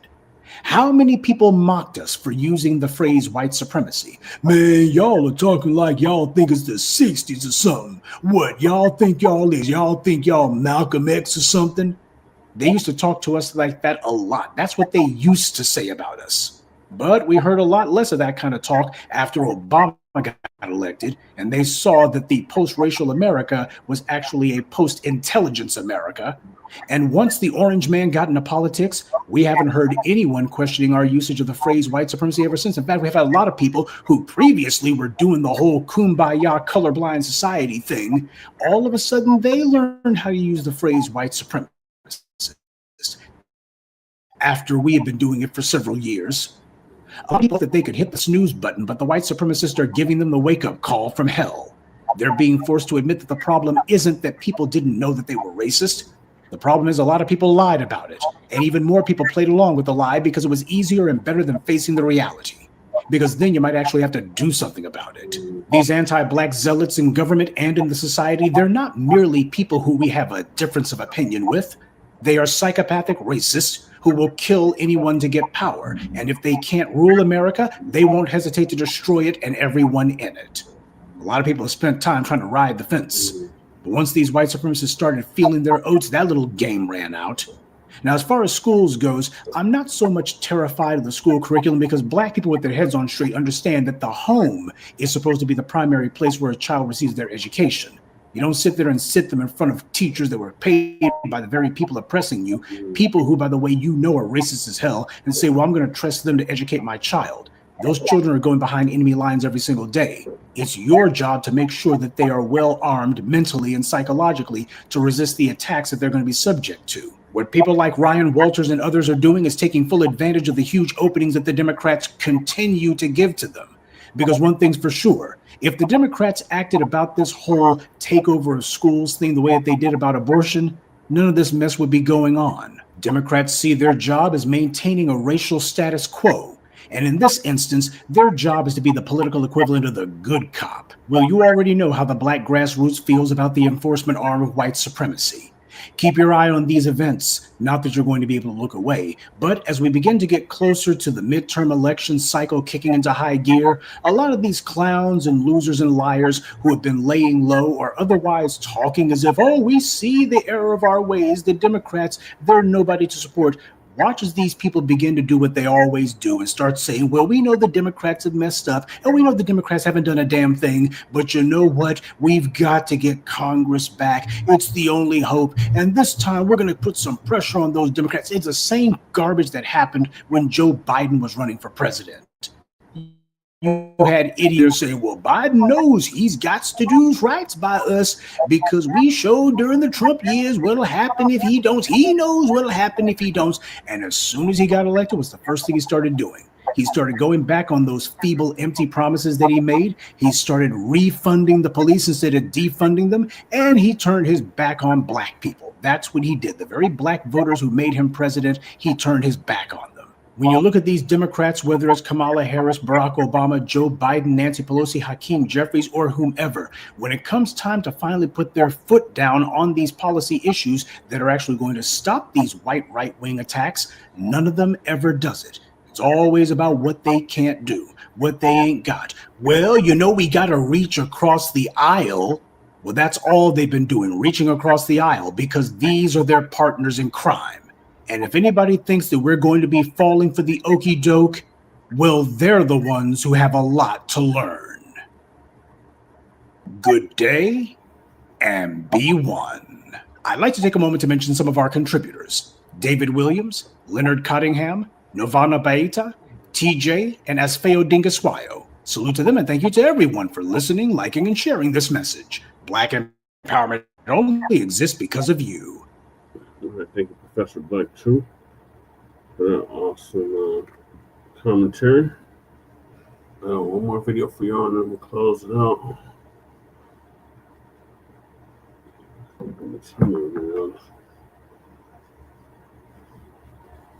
Family and fellow soldiers, I'm the Professor, and this is the Moment of Truth. And now the Friday Crime Report. Charleston, South Carolina, Tuesday, September 16th, 2025. We have victims, 9 of them. But we also have victims on the other side. There's on this young man's side of the family. Nobody would have ever thrown them into the whirlwind of events that they have been thrown into. We must find it in our heart at some point in time, not only to help those that are victims, but to also help his family as well. The Charleston Church Massacre was a horrifying event, but unfortunately, it was all too typical for America. From the 16th Street Baptist Church bombing that claimed the lives of 4 little black girls to the Charleston Church Massacre, America has always had a kinky fascination with attacking black churches. After Dylann Roof committed that act of mass murder, his fascination with the Confederate flag made it the focus of moral people across the country to finally go ahead and strike a substantive blow to the mentality of white supremacy. When Dylann Roof appeared in court for his arraignment, the judge who presided over the bail hearing was James Gosnell. And like most of them good old boys, he was all bad. He had already been reprimanded in the past for using the N-word in open court when speaking to a black defendant. He made local headlines for that outburst, but nothing was done beyond a slap on the wrist. But Gosnell really decided to show his behind during the Dylann Roof trial when the cameras were rolling. He was trying to be a hero to his fellow white nationalists. That's where his performative extremism in court came from. Only the Blacc Media called this scumbag out for his anti-black racism and has continued to remind you about it anytime the Dylann Roof case comes up. Now, that was all about a decade ago, but you won't be surprised to learn that James Gosnell is back in the news again. Today, The South Carolina Supreme Court suspended Magistrate James Gosnell Jr. after his arrest this morning on federal charges related to possession of child sexual abuse material. We learned today that federal investigators say that they found hundreds of photos, videos, and conversations involving children and infants less than a year old. The Department of Homeland Security searched Gosnell's Charleston home on September 16th. Then on the 17th, they searched his Charleston County court chambers where they seized bank records. Those bank records, they say, confirmed transactions for child sexual abuse materials. Agents with the Department of Homeland Security investigations received a tip from the National Center for Missing and Exploited Children about several financial transactions with a known distributor of child sexual abuse material in the United Kingdom. We're told payment came from an online account associated with Gosnell's known phone number, address, and email. The now suspended judge was seen inside the federal courtroom wearing a jumpsuit and shackles around his hands. According to that latest court filing that you just mentioned, it reads that, quote, the weight of the evidence against Gosnell is immense, overwhelming, and conclusive. Now, is anybody actually shocked that a feckless racist who boldly defies all morals and demands sympathy for a mass murder in open court in front of the world is also a child sex predator too? Is anyone really surprised by this revelation? According to the federal complaint, during the search of Gosnell's home, the feds found a flash drive containing numerous videos and images of child sexual abuse, including depictions of prepubescent minors, infants, and toddlers engaged in sexually explicit conduct. In total, federal agents seized 14 USB drives, an iPhone, discs, VHS tapes, and numerous other electronic devices, all containing child sexual abuse materials. Federal agents say they're still combing through seized items, including 4 computers, 7 SD cards, several discs, and tapes. So basically, this reprobate had his own perverted home library of evil. But predictably, Gosnell's evil hardly stopped there. Gosnell confessed to federal agents that he possessed child sexual abuse material and communicated with like-minded individuals on Telegram. Gosnell is said to have hosted sessions with other pedophiles on web conference calls to show them tricks of the trade. He also admitted he viewed material that included little babies. Babies, mind you. But as low as this is, Gosnell's evil didn't stop there. Brian Sterling, the U.S. Attorney for the District of South Carolina, said, to the parents of the community, our investigation has revealed that Gosnell claims to have abused very young children. If you left your child alone with Gosnell, even let him hold your child, please email the tip line, which we've set up. Through a forensic search of Gosnell's electronics, investigators conversations he shared with other individuals interested in pedophilia. On Telegram, Gosnell allegedly revealed that he had raped and abused children in numerous instances, according to court documents. Investigators allege the conversations revealed he sexually abused a 3-month-old while babysitting and a 5-month-old who was in his neighborhood. Additionally, investigators claimed that he sent a selfie that also included a 2-year-old child accompanied by the message, "My new buddy." He then, in conversation, claimed he sexually assaulted the girl 2 weeks prior, according to court documents. One conversation showed plans for Gosnell to travel to Florida, Ron DeSantis' Florida, with the intent to rape and torture the other pedophile's nephew's infant son, according to prosecutors. Another revealed Gosnell had previously traveled to Florida with a USB containing child sexual abuse material. He gave this USB to the other pedophile, who then mailed it back to Gosnell's Charleston address. By the way, you know another pedophile who also called Ron DeSantis' Florida home? Jeffrey Epstein. Gosnell revealed that he had raped and abused children. This is who they put on the bench in South Carolina. This is who the racist authorities in South Carolina also refused to punish. They were defending him. That's what they were doing. And is most likely because they also are engaged in the exact same behavior. This case is about far more than this reprobate having a whole video library of child porn. The U.S. Attorney is saying that Gosnell has admitted to personally sexually violating children, infants, and that if he so much as touched your child, or if you left your child alone with this creep, then you need to reach out to the feds. Appealing to the public for information. Now, this is the kind of jurisprudence that America actually needs, but doesn't exercise very often. Because we all saw how hot and bothered and the frenzy that the white media went into over R. Kelly. Meanwhile, you got this animal who is sitting here telling the feds that he rapes children, and the white media is not plastering his face wall to wall. Gee, we all know why. Following his arrest, Gosnell was suspended from the bench by the South Carolina Supreme Court, which claimed that he posed a substantial threat of serious harm to the public and the administration of justice. Clearly, for the white racist bigots on that Supreme Court, his repeated acts of open and blatant racial bias didn't qualify as a threat to the public or to justice. So what their idea of justice is. The Charleston County government then discontinued Gosnell's access to county facilities, devices, and accounts. It should never have come to this. He should have been removed years ago when they caught him making racial remarks in court. But of course, when you think about who these reprobates are who are also in the judicial system there, they're just as bad as he is. How many of those individuals who are covering for and protecting this creep all this time are most likely engaged in the exact same kinds of behavior? They all need to be looked at. This racist piece of trash was the one giving mass murderers sympathy from the bench. And now he's looking at possible prison himself. By the way, there's been no mention of whether the feds took him to Burger King first. But this reprobate Gosnell is from South Carolina. And you want to know who else is from South Carolina? Our old friend Negro Jim Clyburn. And in the almost 10 years since the Charleston Church Massacre, have you seen that old coon doing or saying anything to get this racist reprobate removed from the bench? He should have been the main one raising hell about this guy. Judges like Gosnell are appointed, they're not elected. But regardless, that should make it more important that he be removed long before now. He has a history of open racism in the courtroom, and that obscene display he put on at the opening of the Dylann Roof trial should have been the last straw. And had the racial roles been reversed, it would have been.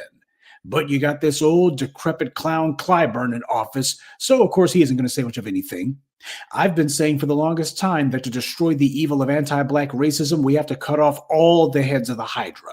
Breaking the enforcement arm, the police, is only part of the job. In the past, a number of racist prosecutors have been removed from the office, mostly by voters. But the job of dismantling the injustice system will never be complete until these judges are also punished as well, and I mean harshly. What's happening with this Gosnell creep is exactly what needs to happen across the board. There need to be investigations of all of these guys, all of them on the Supreme Court, all of these so-called prosecutors, everybody that he was sitting there having golf with. These are the kind of individuals who cover for this kind of person, and they wait until they're sitting out of the UK that lights them up. Then suddenly they start acting as if, oh, we're so shocked and appalled. No, they're not. They're birds of a feather. And you better believe a lot of them, if you look and check this guy's history, you'll find that a lot of these people were also right in there with them. You'll find a number of South Carolina authorities and officials were also part of this pedophile ring. These scumbags don't operate alone. They run in digital packs.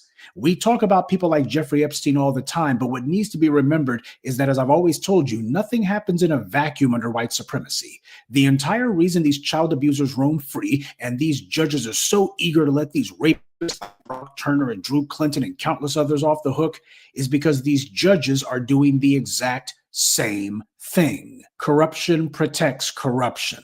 These creeps couldn't remain on the loose without these racist white judges who keep ignoring the law. Black defendants get locked up without bail merely for jaywalking. This isn't the system failing. This is the system operating exactly the way it's designed. Honest judges like Olu Stevens won't play that game, so they make it a point to put people on these benches who are as crooked as the day is long. This Gosnell creep had the nerve to lecture the public that Dylann Roof's family were the real victims, and people needed to find it in their hearts to give them sympathy. Not a word about the Black victims, because the bastard approved of that mass murder, and that was his way of showing the world he was on the side of the animal who killed all of those innocent Black people. When he was demanding sympathy for Dylann Roof, that was actually a low-key confession on his part. Well, there won't be any sympathy for this piece of garbage. Show me someone who's an anti-Black racist, and I'll show you someone who engages in all manner of degeneracy. It never fails. When it comes to evil, the anti-Black racists are the lowest of the low. I suppose we should at least be relieved that he didn't decide to go and commit some act of mass murder himself, though given a long enough timeline, he probably would have tried it. There's no need for him to teach his fellow pedophiles how to be sneaky with their demonic behavior, by the way. Like Jeffrey Epstein, Brock Turner, and so many others, when you have racial immunity from law, you don't need to be careful. You can instead focus on identifying and grooming your next victim. The Black grassroots have been beating the drum about this scumbag from day one and making sure that people didn't forget about his behavior. And now everyone knows it. There's no debating it at this point. Trash like Gosnell love the idea that they get to commit all sorts of evil behavior, and yet in the public eye, they get to have their dual persona of being a quote-unquote respectable jurist, though he was only respectable to other white supremacists. But in his position, especially in a racist toilet like South Carolina, as far as he's concerned, he only cares about what his fellow white supremacists think because they're the ones protecting him from going to prison. But now everyone knows exactly what this scumbag is. What we've been saying about him for the last decade has been proven out. His reputation that he was so eager to protect is no better than the mass murderer Dylan Roof that he was so eager to identify with. Now, let's not kid ourselves here. This happens to be an old white man, and that being the case, you better believe that, especially with these prosecutors, they're already trying to figure out how to give him whatever sweetheart deal that they can.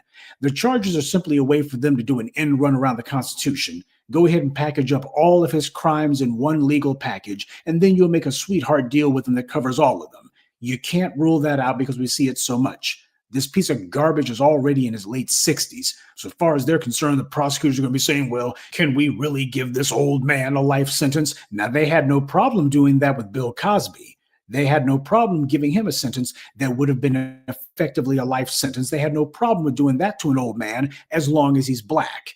But of course, we understand that's exactly how this injustice system is set up. So as with all these other cases of white privilege kicking in the courtroom, we're going to be keeping an eye on this degenerate Gosnell to see how events develop and to see whether or not the feds decide to do for him what they tried to do for the murderers of Ahmaud Arbery, try to do some secret backroom deal to try to go ahead and bury all of this. But in the meanwhile, he has been exposed, disgraced, and all of the people who tried to find a way to whitewash this guy's racism, they look like the collaborators in evil that they are. And as for Gosnell, just remember, when it comes to these white supremacists, especially these old ones, the most important thing to them is to somehow be able to engineer the righteous judgment of history. That's what they want. They want history to look on them favorably. Well, this is the final chapter of James Gosnell's putrid, pathetic life. And instead of him doing like so many of his predecessors and being able to slither into a grave without anybody holding him accountable, now his reputation is exactly what it's supposed to be, and he lived to see his own downfall. Now that is justice. And that's this week's Friday Crime Report. Keep your eyes open and stay on alert, because there's a lot worse criminals out there than the ones the white corporate media chooses to show you. Good day, and be one. I'd like to take a moment to mention some of our contributors. BC, Carrie Dean Christian, Gregory Sanders, Kemet Azubuike, and Clifton Johnson. Salute to them, and thank you to everyone for listening, liking, and sharing this message. Black empowerment only exists because of you. Yeah, the hell with that judge. The hell with that goddamn judge. Thank you, Professor Black Truth, for the awesome crime report. Alright, so down to the last two topics. And that is...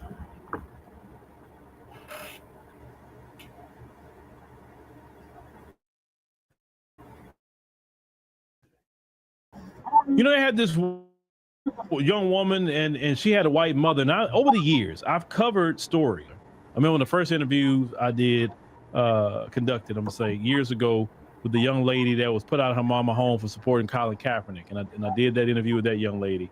And over the years, I've covered many of these stories, and these children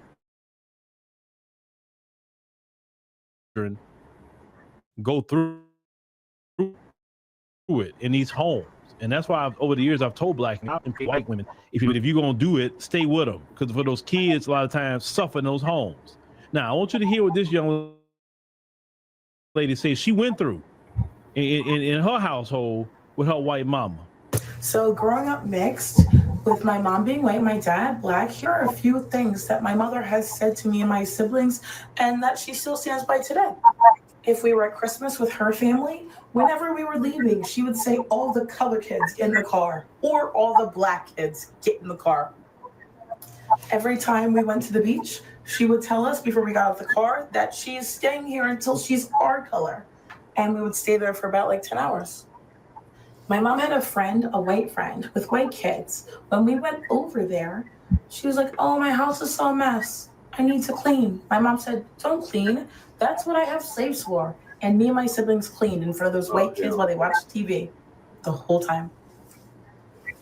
My black friends that would come over, and my siblings' black friends would come over, if she made dinner or cooked at the time because she felt the need to impress them, she would say, you can eat here. And that she cooks just like their parents, so they should like it.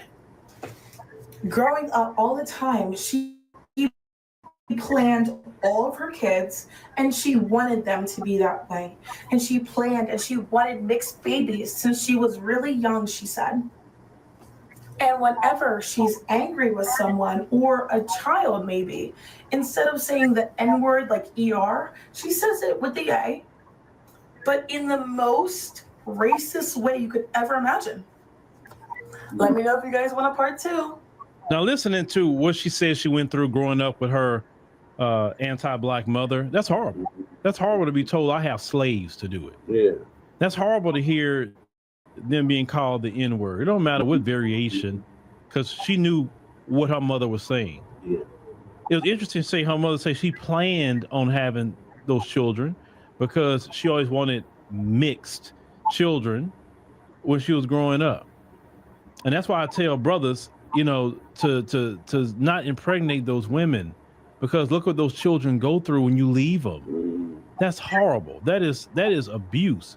And it's some situations that they be really messed up. You know, a lot of times when they have a white mother, they use the term mixed, because they love to say that term mixed. I don't really hear that terminology a lot of times when the mom is someone of some sort of melanin, right? But when it's the white mama, oh, I'm mixed. I don't like that term. It sound like you're referring to yourself. Sound like you're a dog or a cat. You know, they mix with this, they mix with that. I don't like that. You're just a human being. And if she never said that she had a white mama, I thought she was just black. That's how I see her.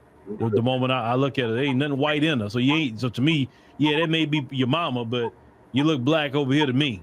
You know what I'm saying? But brothers, listen. I know some of these women push up on you. I know it's not always that you chasing them. And like she said, her mama wanted them to have them children, but you wanted to have them children to abuse them? That's what you wanted to have them for? To sit up here and show off and say they're slaves and treating them different than the white children and say, you know, oh, the black children. No, like she called them black. She didn't call them mixed. She didn't call them that. Those of you who got a white parent, this world would never look at you as mixed. They will look at you. If you got a black parent, they will look at you as black. They will never accept you. Mixed don't mean nothing. You don't put mixed on your driver license. What you gonna put? Black, white, Hispanic, Asian, etc. But just to hear how she, you know, her and her the sibling went through that, I never could understand. So, you know, a brother that will just impregnate these women and just leave them with them. You know, I mean, it's wrong, period. But if you gonna do it, man, you know, I don't support leaving your children at all. But if you do it, it's better do that with a sister, because at least she's not gonna treat them like a slave. Right. You know what I'm saying? She ain't gonna treat them like that. But there's so many of them that's got messed up in the head too. There's a lot of them out there like her that's really psychologically damaged because of that white parent. Or that white parent wants to take them to all white enclaves. And then they're dealing with a lot of anti-black racism. They want to put them in a smack dab of Mayo land, and then these children are suffering that way too. So let's say the mama isn't that way, but they take them to environments instead of putting these kids in an environment, at least it's a diverse environment where you got black, white, Hispanic, Asian, etc. At least minimum do that. I'm not telling you to go move to an all black area, but at least minimum where they gonna get black people, they can have black friends. No, you want to go move them in rural America somewhere, or some city, go move them to Salt Lake City, Utah somewhere, and there's no black people. Those children need black people around. But you can prevent those problems because it's not really their fault, so I'm gonna say, because they're more comfortable around their people. I get it. Just like we're more comfortable around ours. So for them to go live around the white enclave, that's normal for them. The problem is black men stop impregnating them women. Like I said, if you're not going to stay with them women, stop impregnating them. Because children are a choice. You can choose to have a child. You can choose that. I don't care what that woman said. I want to, because that sounds like that kind of woman telling the black man, I want a black baby. Give me a black baby. And you got black men that really get off to that. And then we impregnate them when they keep telling them that. You got some, they don't mind being fetishized. They don't mind. Someone silly and ignorant. But we got to protect our children, man. We got to protect them. And brothers, we can protect them by not getting their women pregnant. Mm-hmm. We definitely can protect them. Because no child should be subjected to that anti-black racism. Having children at the beach all day, 10 hours, because you want to cook yourself. Like a piece of, like in a frying pan. You can literally cooking yourself to turn their color. You're cooking yourself. Mm-hmm. That's not your natural color. It don't matter how much you stay in the sun. It's not your natural color.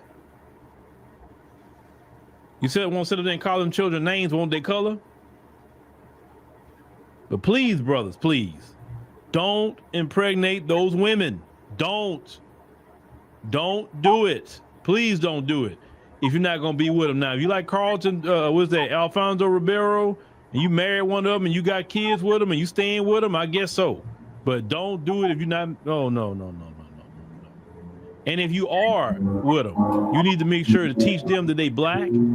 Don't have them up here. Well, they're mixed. No, they not no mixed, because this world is gonna call them the N-word. This world gonna treat them as black, and you got to understand that. Yeah. But that's a conversation you should be having with your white girlfriend before you get her pregnant with anything. Right. Because when it comes to that, you know what I'm saying, that mixed stuff don't work. No such thing as mixed. Either you're black or you're white. It's just that simple. Exactly, Uncle Phil. All right, this is the last topic. End it after this.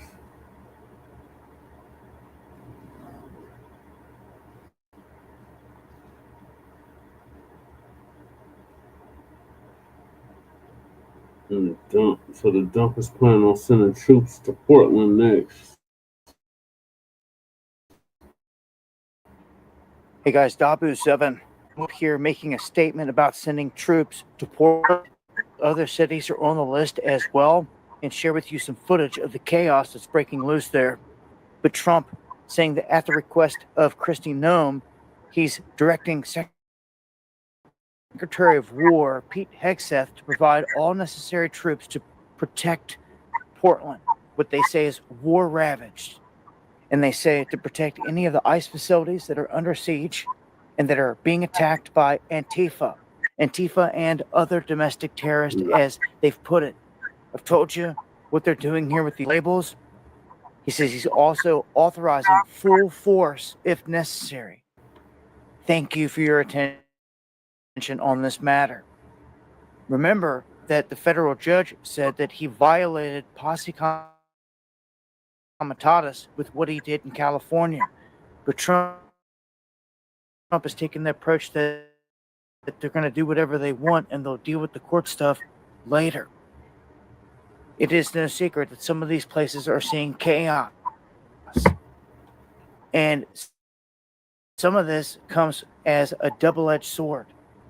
Now, people are going to start to see troops moving into Portland and then also other areas like Texas and Illinois as well.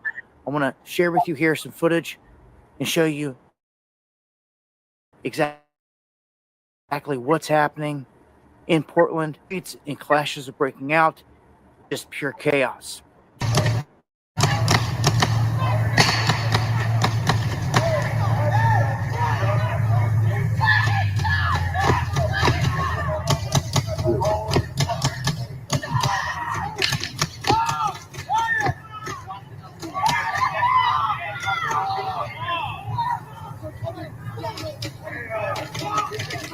You can see they're sitting there lighting them up with paintballs.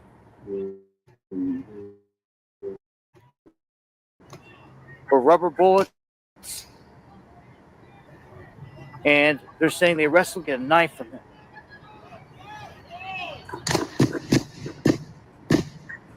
Law enforcement setting off other munitions here to try to clear the area. It looks like eventually some gas.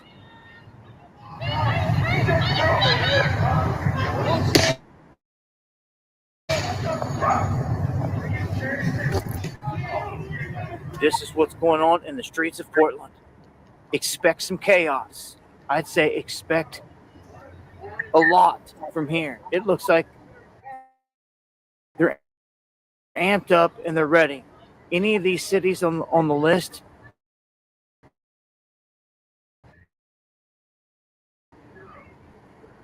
individuals like Soros and others are grassroots in nature. Again, join me for the live streams going live Monday. All right, thank you, Double. All right, so I'm going to end it now. Thank you for tapping in. Join us tomorrow or later on today for part 2. In the meantime, make sure you like and subscribe to all of our platforms, Frontline Black News on YouTube and Facebook, Revolutionary Agenda on YouTube and Facebook, and Shabaka's Buck Experience Enhanced on Facebook and Twitter. So appreciate y'all coming through. Mac 285, Jay Militant, CROCCETT TV. Make sure y'all sub up to him. Leonard Judah in the building. Shout out to you. And shout out to Daniel Berry Sports Highlights. And it's Twitter. It's Twitter. So alright, so peace, love, light, reparations and separations and delineations of black empowerment. Chan Krummer, Lady Chase signing off on the Mile High Income and illegal migrant flooded city in a sundown town known as Aurora, Colorado. Peace.